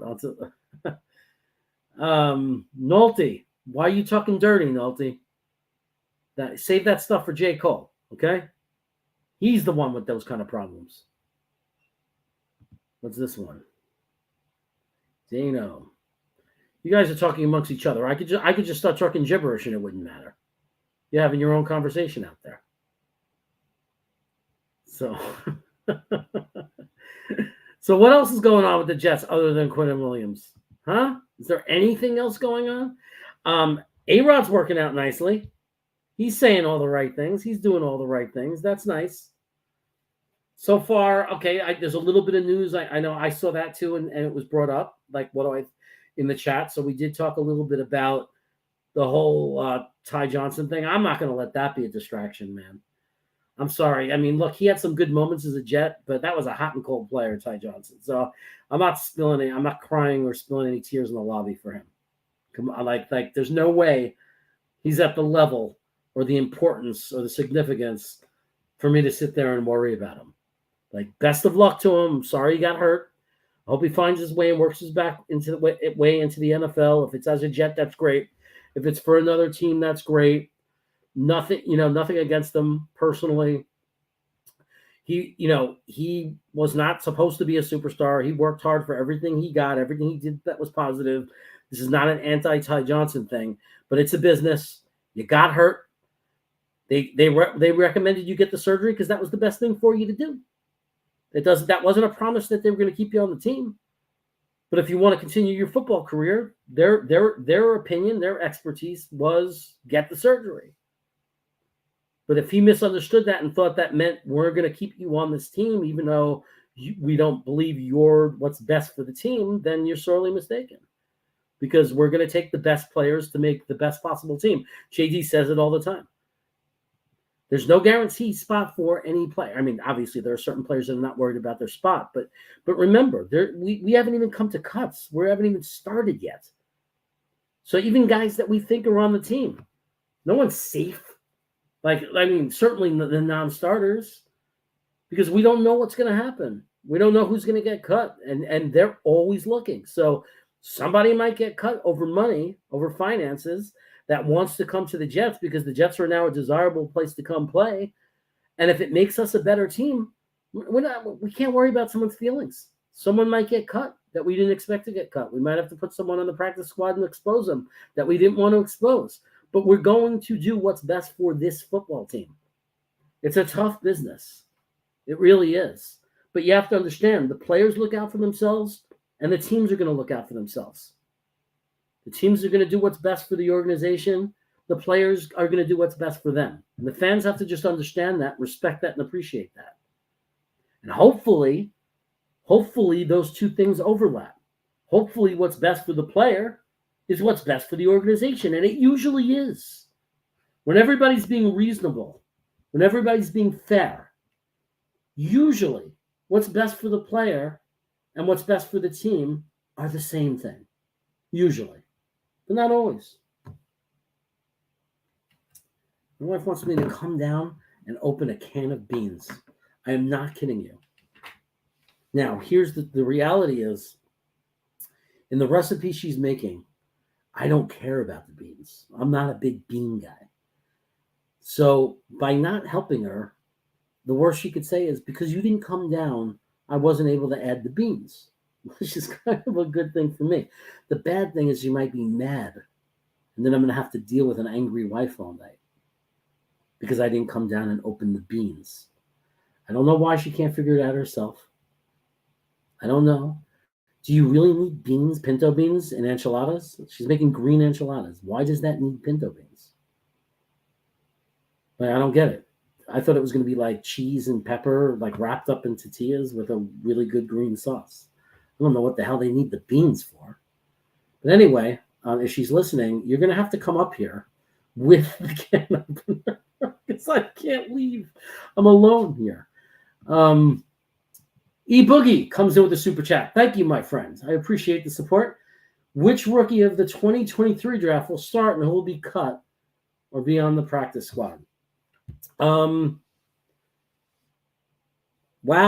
that's a tough one because we got to see how they work out. I'll tell you who's not going to be on the practice exposed. They're obviously not McDonald's, obviously not Tippmann, not Izzy, the running back, not Carter Warren.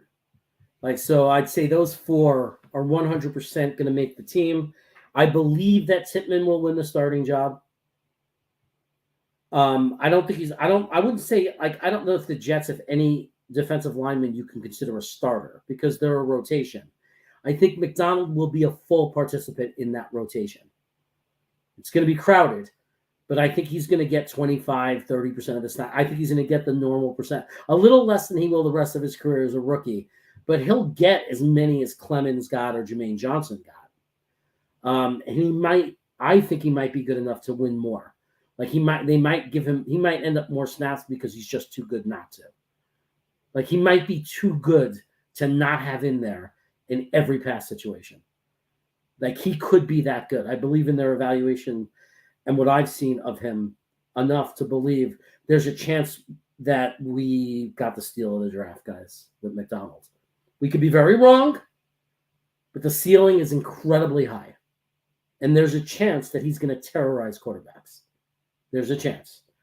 I think there's a chance, Zaire will be fighting for a spot, right? I mean, obviously they want him to make the team. They wouldn't have drafted him if they didn't want him to make the team. But he's going to be fighting for a spot. So he's going to have to show up in camp and be what they were hoping he could be when they drafted him. The same thing with Converse. Like these are guys that are going to have to come in and earn their spots. If they come in and they're disappointing, we will practice squad them. I don't know if we'll outright cut anybody because we saw something in all of them, but we'll expose them and we'll practice squad them. Like we'll cut them and then sign them to the practice squad. I don't know which one won't perform. If I had to guess, it'll be one of those late round guys. It could be Kuntz. I know I know he pronounces it Kuntz. It could be Kuntz that gets cut. Cut or put on the practice squad, but even though he's a fan favorite, he has to come out and do it. We got a strong room in the tight end room is pretty strong. Are you coming for me to open up those beans? Yeah. Okay, you got the opener? Yeah. Okay, you're gonna have to plug it in and put it up here. Okay. So guys, I'm gonna open up a can of beans right now. Oh my god, look at the failed attempts. Okay. This is such Like you can see the rip wrapper. Like instead of opening the can, she was tearing off the label. Scam. Scam. It's a Cuisinart. I got a Cuisinart can opener. Still can't make it work. Huh. No, I know the secret. Uh, There's a whole every line outlet's of outlets. There's no way. There's a line of outlets. You can slide it towards you so you can see them better. And we give you a flag. The whole world's watching you right now. Everybody's watching us. Really? Oh, they're laughing. They think this is the funniest thing they've ever seen. I'm afraid I'm looking. No, they're still talking about who they think is going to get cut. Noel, do you think Yabo is going to get cut? Now there's no empty. That's crazy. Unplug the Mac one, that white one. Yeah. Yeah. I didn't say unplug that. What's wrong with that? That was the back. Okay. Okay. All right, guys. Sorry for the disruption. I just got to open up a can of beans. Okay, let's see if I can do it. First of all, I can't even shut the flashlight off on my phone. Okay, here we go. Oh, it won't reach. Oh, here, maybe I'll pick it up. Pick it up. Get it over here. Okay. Okay, everybody. Oh, sorry. I'm so sorry that you guys can't see this. If you can see what I'm trying to do here.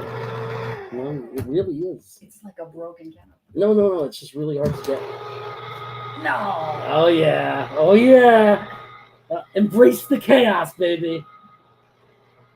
All right. There you go. Oh, it's going to spill. Now it's broken. Now it's broken. Okay. So you're cooking enchiladas, right? Yeah. Verde? Nice. Something like that. Do you need this plugged back in? No, I'll plug it back in. Get out of here. I would pour this in the sink in the bathroom before you try to go down the stairs with it. Okay. Like they gave like it's literally filled to the rim with pinto bean liquid. Okay. Hold it straight. Don't pour that all over the studio. equipment. I don't want pinto bean juice. Here, why don't you take a sip? Ugh. Oh my God. Only if somebody gives a $50 super chat right now. I will take a sip of pinto bean juice if somebody gives a $50 super chat right now. I mean, it's going to be a delay if somebody was actually going to do it. But that's my price. $50, I take a sip of that pinto liquid. No, I don't think anybody's going to do it. Okay.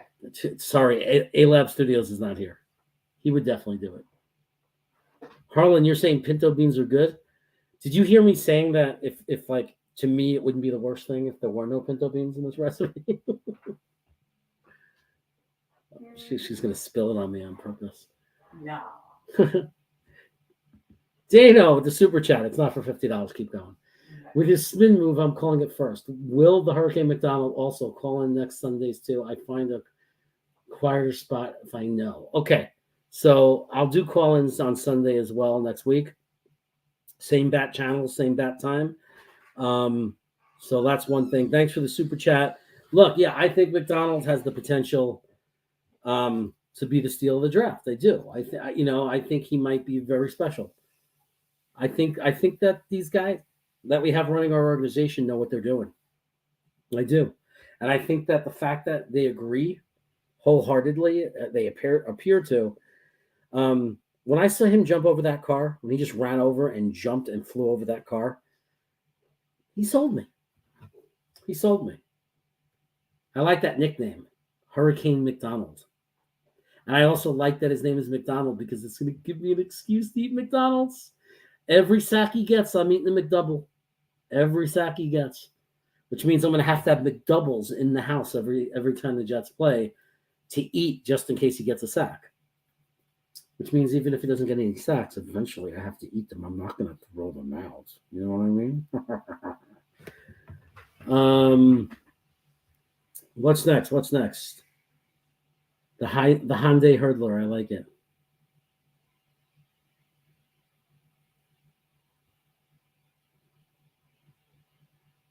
What are you saying, Twisty? Twisty likes the bus chops.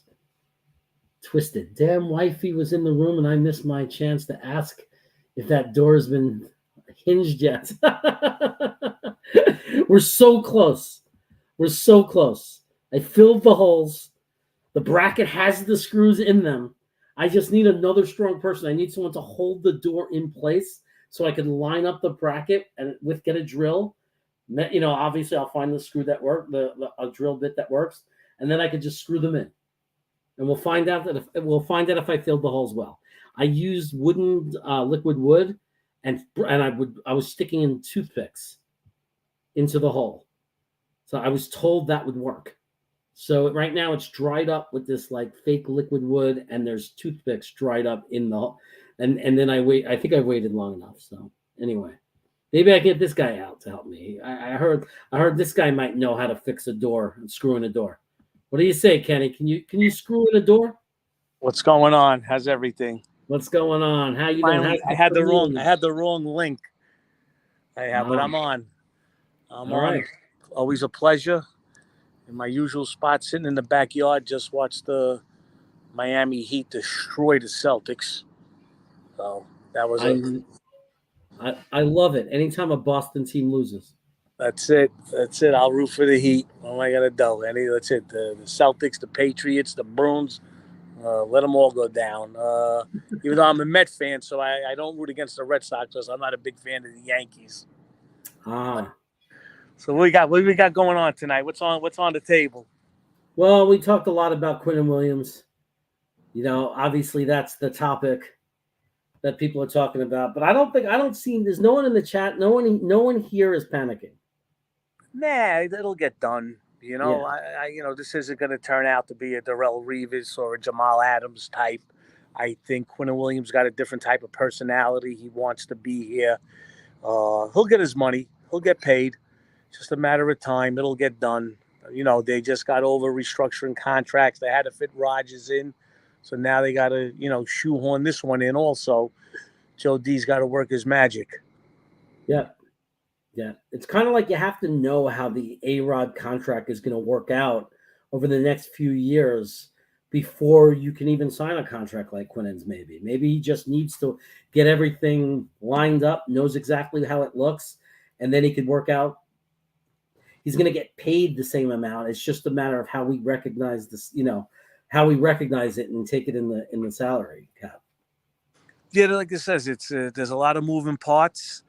He's still under contract. Obviously, he's got a year left, but it'll get done. I just hope it doesn't become a distraction, which I don't foresee.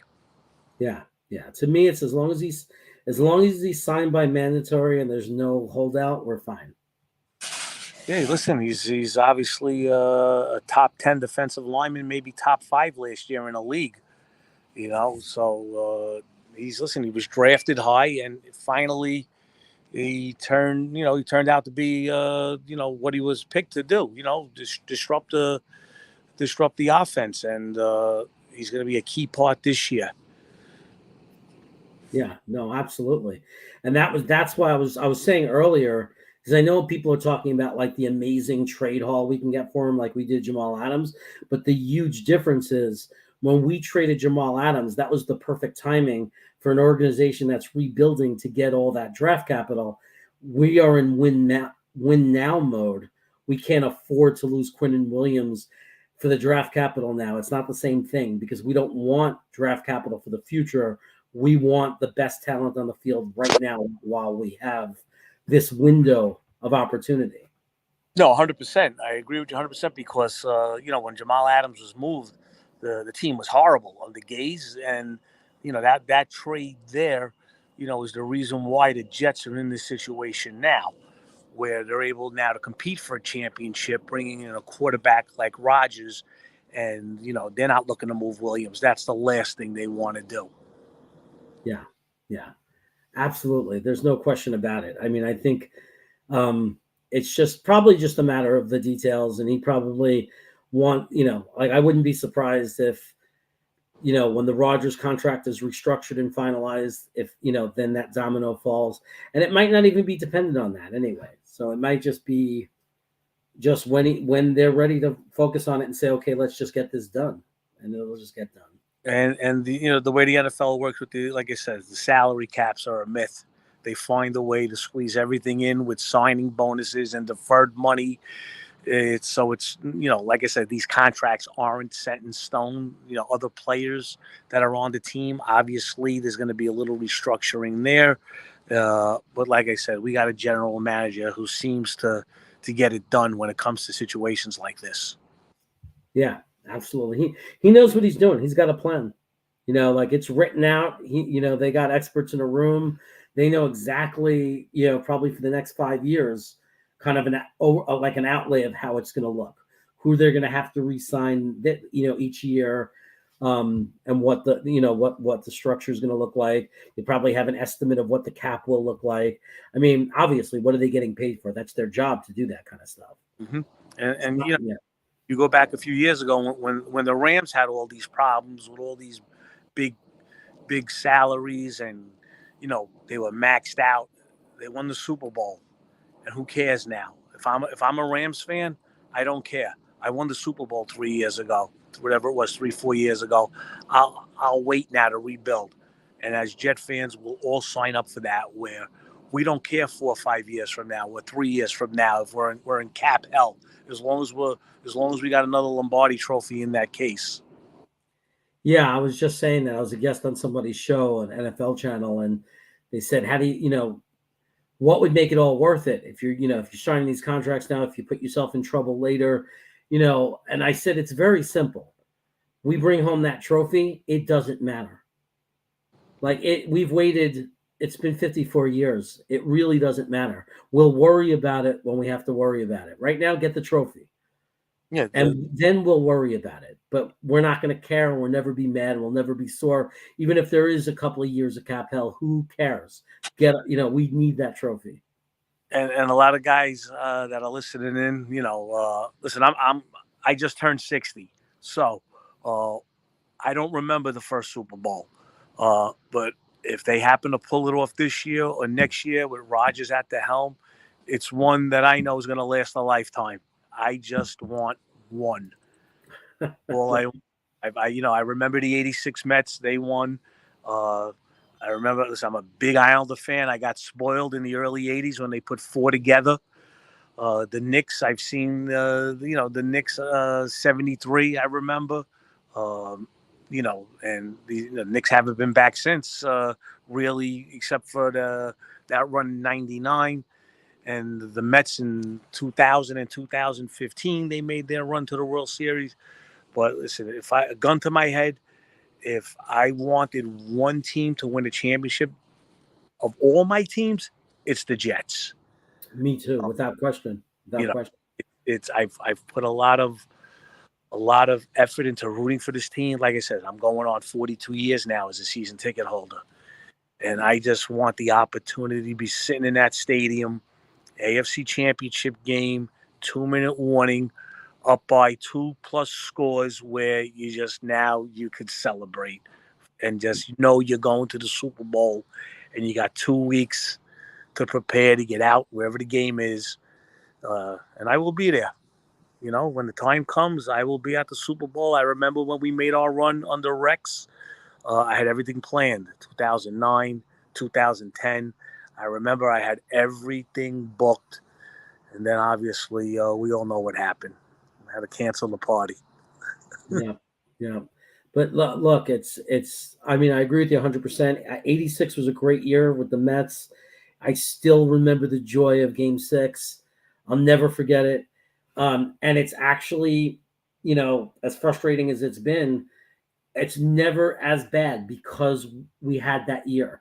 Because we got that feeling, we got that win with them, that championship, and it's with the Jets, we haven't gotten it. So it's just by far the biggest thing I want in sports. There's nothing in sports I want more than the Jets to win a Super Bowl, and I can't even put into words, or even I don't think I understand myself how it's gonna feel like, and what it's gonna do, and what it's gonna be like.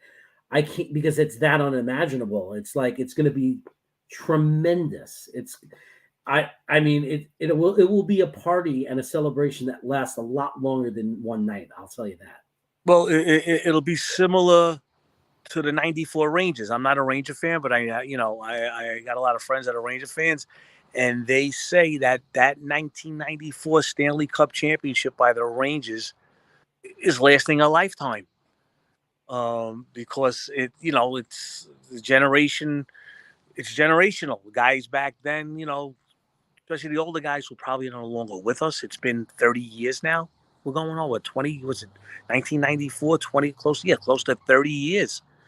So it'll be similar to that, but football is on a different level though than hockey when it comes to popularity. So it'll listen, it's just even saying Super Bowl and Jets in the same sentence with Rodgers here was never mentioned. Those two words didn't go together. Now they do, and you got to respect that the Jets are like a top 5 in Vegas to win the Super Bowl, and you got to respect those odds. So I'm all in here. Yeah, just get me to that home playoff game. Just get me there, and we'll go from there. Yeah, I just can't. I mean, one thing I'll say is, I mean, we're both old enough. We know what playoff football is. I mean, we felt we felt the joy of winning playoff games, and we've had that, and we've gotten close, but we've also felt the heartbreak of losing AFC championship games, and the toughest one for me was when we were beating Denver 10-0 at the half. That was the hard one. So let that get away. 100%. And to this day, the championship game we played in Pittsburgh in 2010, to this day, I still have not watched one replay of that game. Yeah. At the game, and it was the longest walk back to the hotel. And the next morning getting up and driving home, I was just like numb. And I said, I am not going to watch one highlight. I remember, getting home the next day and not even putting the TV on. I didn't want to hear anything. I didn't even read anything in the papers. I just to this day, I still haven't watched the replay because I know what happened. I was there. And why do I got to watch it? Why do I got to torture myself? Because the previous week I was up in New England when we beat them. And I think I didn't stop watching the highlights of that game until the Pittsburgh game happened. So it's just want that feeling again. Just want that feeling. Yeah, it's been a long time. And look, I feel like we're gonna I feel it's gonna be a playoff game atmosphere Monday Night Football 9/11. Like, don't you think it's gonna feel like a playoff game? It's divisional game. It's against the team that we think is going to be the team to beat to win the division. Like, I have a feeling it's going to feel like the playoffs right off the bat, game one. Oh, it's gonna be nuts. And you got to remember something. Me going to all these tailgates, you get there early, but this is going to be like a 7-hour tailgate. There's going to be whenever they open up the lots, they're going to be breaking the fences down off the turnpike to get into the stadium. And people are going to be fueled up. It's, we're Jet fans. We're New Yorkers. We're going to be drinking all this. And me personally, I drink here and there, but there's going to be people shit-faced walking into that stadium. And it's just going to be one big party if they win that game. It's going to be like a New Year's celebration, just getting off on the right foot, a new era with Rodgers. And, it's going to be a crazy atmosphere. There's going to be a lot of people getting escorted out for drinking. I can tell you that. It's had a few of those crazy games where people, it's Monday Night Football. When Monday Night Football and Jet fans with the fueling up before the game, it's not a good mix. And we better win the game, otherwise there's gonna be a lot of Buffalo fans on the other end of some beatings. Unfortunately, I'm not a proponent of that, but it's life is some of these Jet fans that go overboard. Yeah, I tell people, I'm like, take it easy, have a strategy of what you're gonna do. Don't lose control. Don't end up in jail for hurting someone. Because I have friends that get really if God forbid we fall behind in that game or we're losing and some Buffalo fan gets. I know people that if you get in their face, in our stadium while your team is beating us.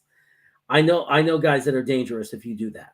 So I tell those guys, I'm like, don't do it though. Don't be out of control or drunk. Don't hurt anybody. And my advice to any fan of another team, it's like MetLife is not the place. Jet fans are not the people to mess with. Do not do it. Don't poke the bear. Don't poke the bear. We've had a lot of losing. There's a lot of frustration. And if you poke the wrong bear, you're going to get your head ripped off. Oh no, I've seen it happen, but hopefully cooler heads prevail, win or lose. Yeah, that's what I want. Cooler heads prevail. We don't need nobody spending the night in jail. I know, or worse. We'll have a lot of night games. There's going to be a scenario being played out for the whole season. It's crazy. I think we are only going to have like 6 1:00 games or something. Yeah, it's. Primetime Jets, the NFL. This is what they wanted, and hopefully, these games at the end of the year mean something. So I'm looking forward to it. I'm looking forward to it. And listen, the season will be here before you know it. Things just flies by the season. The summer flies by, and next thing you know, September 11th, we'll all be there. You making the trip cross country? I don't know 100%. I'm not going to say 100% no. There's no plan at the moment, but I'm not going to say 100% no. There's always the chance. Mm-hmm. There's always the possibility. I think the most realistic game right now for me is the Vegas game in Vegas. Or even Denver, right? Denver? Well, yeah, I mean, I can probably get a good flight out there. It depends on who goes. If people are going that I know, like, or, like if guys in the lounge are going, or guys, if the right people are going, then I'm going to feel like I have a crew there, then I definitely might get a nice, flight to Denver is not a big deal. It's a couple hours. So it's a doable one, but the Vegas one is the easiest. I can, it's an hour flight. I'll be out there. I already got my room booked at the area. I'll be out there. Oh, for Vegas? Yeah, I'll be out there. Definitely. Okay, good. Yeah. I'm sure we'll all get together like that weekend or whatever. And I know me and Sack will going to Dallas. I know. So. Oh yeah, I saw that on Twitter. You guys talking about that. That's great that you guys can travel and go to those games. I'm envious. In pre-pandemic, I'd average 6 road games a year, sometimes all of them. That's outrageous, man. That's outrageous. And the only thing now that's different, and I'm sure there's other guys that do the traveling. When the schedule would come out, I take a look at the schedule. By the next morning, I had every flight that I knew I was going to the game booked. Can't do that no more because of the flex schedule. I would always try to get out a flight Sunday night after the game, but now with the way the NFL is, sometimes they'll make it a night game. So, if I do book flights, you got to book them to come home Monday morning. You got to book them. Yeah. It was totally, before the flex scheduling, it was easy. Just book everything. There's your itinerary, and off we go. A lot of, and my MO is always look for the best steakhouse in town and the nearest casino. Well, you never have a problem getting a good steak in Vegas because they got all the New York places there. I know. I was out there last month, and I ate in Prime. I was on Prime 112. We had a good time. Nice. And Pittsburgh's got Morton's. They got a Morton Steakhouse right by the hotel I stay at. When I used to go to when I traveled to Pittsburgh, and even Denver, you had John Elway Steakhouse. Oh, nice. We ate in Elway. Well, Vegas has like 3 or 4 famous New York steakhouses in Vegas. So I heard rumors. I don't know if it's true that Peter Luger's was opening up a spot. Yeah, there's something in the works. I heard that also. There's something in the works. Well, that's the best of the best. Yep, but there's nothing like Luger's in Williamsburg. You can't replace that one. I know, man. Like when me and my wife make trips to New York, we make the reservation. It's like right after we make the plane reservation, we make the Luger's reservation. Gotcha. Like there's no such thing as going to New York and not going to Luger's. And I know me and Sack are making the trip to Canton this year for the Hall of Fame enshrinement for Klecko and Rivas. Oh, that's gonna be great. We're gonna have me and Sack doing a road trip with a couple of guys. Are you gonna drive? Yeah, we're driving. We're driving, and actually, it's gonna be me, Sack, the great Joey and Clark. Joey and Clark. Yeah. The diehard Met fan. Mets hates him. He hates him. You got to prove him wrong. He says you got to prove him wrong. Joey's a very good friend of mine. Everything he said is true so far. He's been screaming for them to bring up the kids forever, and now they're bringing up the kids, and good things are happening. Yep, and the other gentleman joining us on the road trip is Joe Beningo. Nice. He'll be with us. We're driving because we're bringing the golf clubs. We'll play golf out there. We're going up on a Thursday, coming back on a Sunday. So on Friday we got some time to golf. It's going to be a good trip. Oh, we got to get Joe on here on YouTube. Yeah, he does. Do you ever listen to his podcast that he does? He does twice a week, Mondays and Fridays. They're great. And he does a live podcast that I was just at Friday night. He does a live podcast at a brewery. And Friday night, his guest was Sid Rosenberg, the famous WFAN host from years ago. And Sid's now on ABC New York in the morning doing a politics show. So Sid was Sid. So Joe's always got some good guests on. Well, that's cool. Yeah, I've seen him when it's on my feed, but I got to make more. I got to go and hit the alert button so I don't miss it. That's the thing. I miss a lot of good stuff because I simply don't know. If it happens to pop into the YouTube feed, I'll watch it if I'm not looking. So it's like I got to follow the advice I give to the people who are watching my streams. Like hit the freaking notification bell so you know when if you like something, so you know it's on. Yep, 100%. Nah, it's all good Jet fans. All good Jet fans here for one purpose, to win a championship. But just shooting the breeze with some of these guys, and I play golf with Joe, both of them once a week, and it's all Jets talk as we're on the course. A lot of fun it is, and Joe always says he's got more hole-in-ones than the Jets have Super Bowl championships, which is hard to believe. He said sometimes. So, but all good fun. Well, the Jets show came in with the super chat. He's asking, which players do you think will be the next to get a restructured contract? I'm going to say it right off the bat, Aaron Rodgers. And thoughts on the Derrick Henry rumors to the Jets? It's hard. It's going to be hard to squeeze him in. Yeah, I agree. I don't. Derrick Henry's a great player, but we just don't need to revisit Le'Veon Bell's situation again. Even though Henry's a much better player, but it's going to be hard to get him to fit the numbers, to crunch these numbers. But a lot of rumors out there. But where did Zeke wind up anywhere yet? I don't know. He may have re-signed with the Cowboys, or either that or he's a free agent. Yeah, I haven't really kept up with that. But listen. Hopefully, Bam Knight and Carter get it done. Just hold the fort until Brees comes back. Yeah, look, I don't expect the Jets to end up with Derrick Henry. I really don't. I don't think it's going to happen.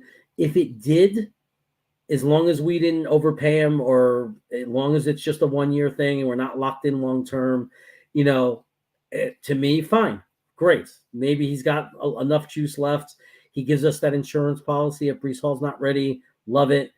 But to me, really, what I'm waiting for and I'm hoping for is we get our Brees Hall. Oh yeah, we got our homegrown back. That's what we want. The homegrown. That's what we want. We want a healthy Brees Hall to take, to continue where he left off. 100%. Because he was on his way to being the guy. Oh yeah, he would have been offensive rookie of the year. Yeah. He would have been out his own man, Garrett Wilson. It would have been. Yeah. Oh. And I honestly believe our running back room is fine as long as our offensive line does their job. Yep. No, we'll be all right. Like I said, we'll be fine. Just can't wait to get it started. Want to enjoy the summer. So Memorial Day is coming up, kickoff of summer, and talking Jets. The NFL now is a year round magnet where you're just locked in 24/7, 12 months a year. Like I said, a lot of fun. I know that I spoke to my ticket representative. The tickets are flying off the shelf. Everybody's getting in. And they're ringing that bell. Yep, and they're using the pitch. Well, it's going to cost you $400 to get into the building opening night. So for another $1,500 more, you can get season tickets to go to every. That's the pitch they're using. It says it's going to cost you $1,000 for 2 games, the Bills and the Chiefs. Why not just go for the extra $1,000 and get all 9 home games? Right, and if you need it, if you can't afford it really, and you need the money back, just sell the playoff ticket. That's a good one. So that's that simple. The Jet stock is high right now.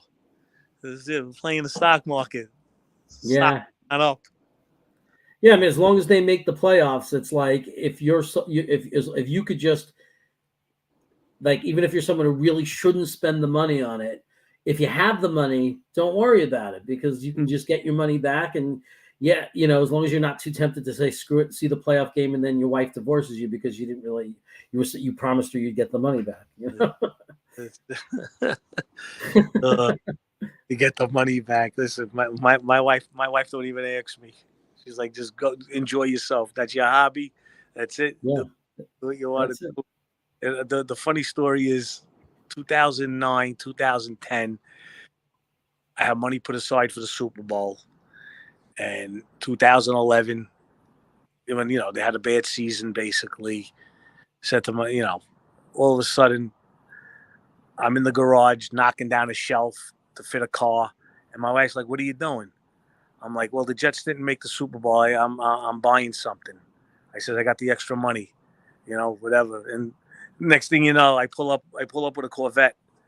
It was my lifelong dream to own a Corvette. And I said, well, the Jets didn't win the Super Bowl. This is going to remind me that they didn't get to the Super Bowl. This beautiful Corvette. And I put a Jet license plate on it to remind myself I got this because the Jets didn't get to the Super Bowl. So I took some of that money and put it towards this. It's funny. Well, that's the way to heal, man. It's so funny. Our generation, Brooklyn, everybody wanted a Corvette. Yep. Like it's just like as soon as you said it, it like went right to my down my spine, chills, because it was like I remember that feeling of growing up in Brooklyn and like the life dream was Corvette, and what most of us did was you settled for the Camaro. But I had one of those 2 years back. Yeah. I had a 73 Firebird that I bought used. I remember those. Awesome. So then the midlife crisis. The Jets didn't make the Super Bowl. Take the money and go buy the next best thing I always wanted. Oh, that's awesome.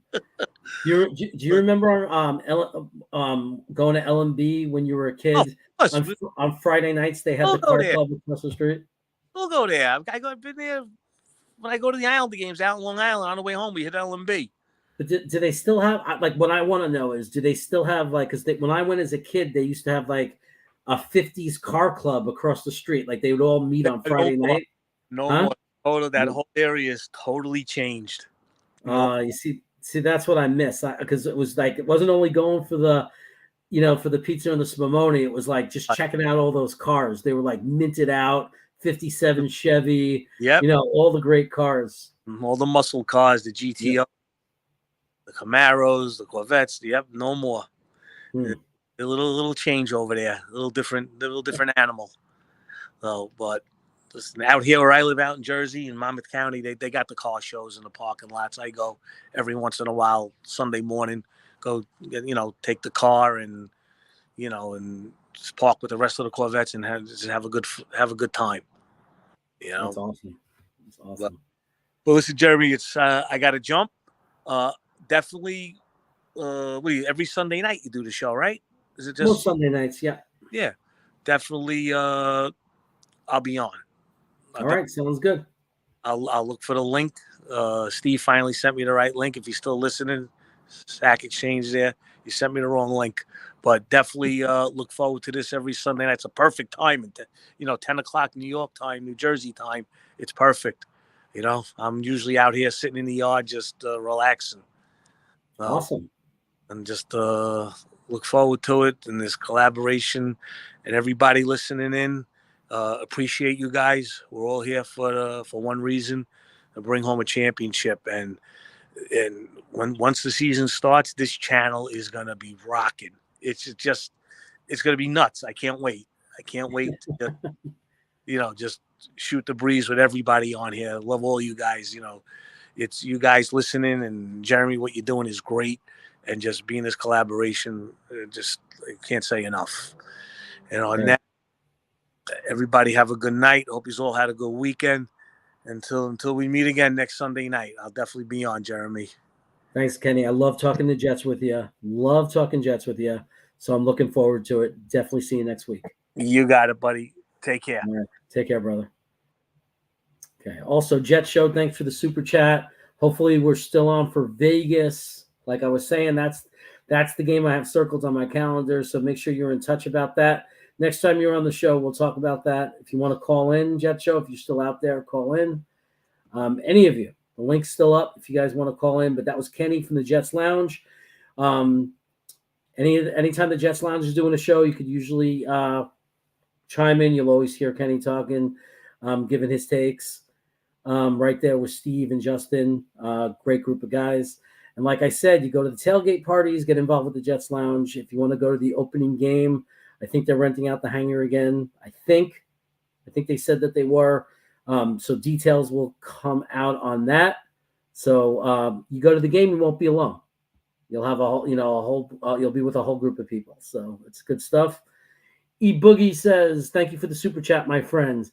If the tackles do not look good at training camp, what plan B or who are you trading for? I don't think it's a matter of I'm not worried about whether they look good in training camp. I'm worried about their health. That would be a problem we really have to hope we don't come across. I don't think we're really prepared to go beyond the depth we've already put in place. I think the fact that we have Carter Warren, who would have been a second-round pick and maybe a guy who would have an opportunity to start. We have Max Mitchell, who did a pretty good job. We have Becton, who's looking great. Dwayne Brown. I think we're going to roll with those 4 guys. Don't forget that AVT could move to tackle.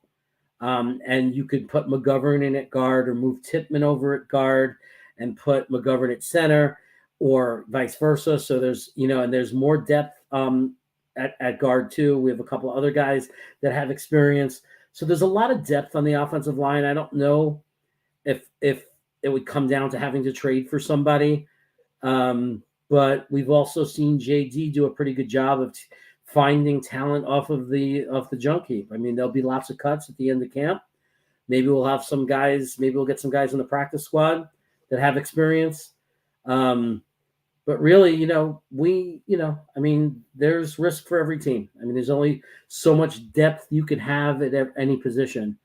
And I think we've done a good job at putting a lot of depth on the offensive line, and I feel comfortable with it. I think there are a lot of, that we have backups that I trust to come into the game. So I think that the only scary thing is that all 3 of our top 3 guys have question marks. I think Becton looks great and he's healthy, but he's missed 2 seasons, and we can't forget that.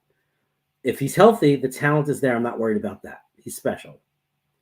Dwayne Brown, look, he had surgery. He played in agony.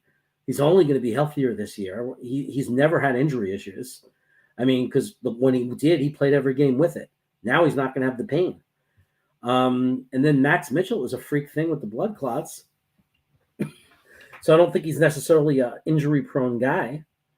So I'm not so worried about that. And same thing with AVT. He had that freak injury, but he's not a guy with an injury history. There's, it was not a leg injury or anything like that, or a non-contact injury. So I think we're good with the offensive line. I do. But look, I mean, any team has to face that fear. Like if enough guys get hurt, you start, you're going to lose quality. Because if a guy was good enough that you wouldn't lose any quality on your offensive line if somebody gets hurt and they can come in, they wouldn't be a backup for us. They would play somewhere where else they could start. That's the deal when you're talking about backups. Usually the way to do it is to have a young pipeline. Guys like Max Mitchell came in last year. Guys that have the potential and the ceiling to be good, rather than a known entity of knowing they don't have a high ceiling. But like Mitchell came in and surprised us and actually played really well. Well, now it's Carter Warren's turn. If it comes down to it and he has to play year 1, let's hope he's another Max Mitchell and does the job and does well. Thanks for the super chat. I appreciate it. So, guys, it looks like I'm going to wrap it up. I do want to say hello to some people who came by. Dakota came while we were talking, so I wanted to welcome him. Thank him for being here. Twisted, Dano, a fungus among us has been there the whole time, so I want to appreciate you. Hennessy, I do see you out there. Thanks for joining the show. Appreciate you, brother. If I'm missing anybody else, thanks for supporting the show tonight. Thanks for coming by. Vinny, thanks for coming on before. Vincenzo. Twisted, you're the man. Thanks for being here. Salty Nolte was here. Guys, these are the guys that keep the channel. Oh, New York Jets fan forum. Surprised you didn't call in, brother. I had the link up, so you should have called in.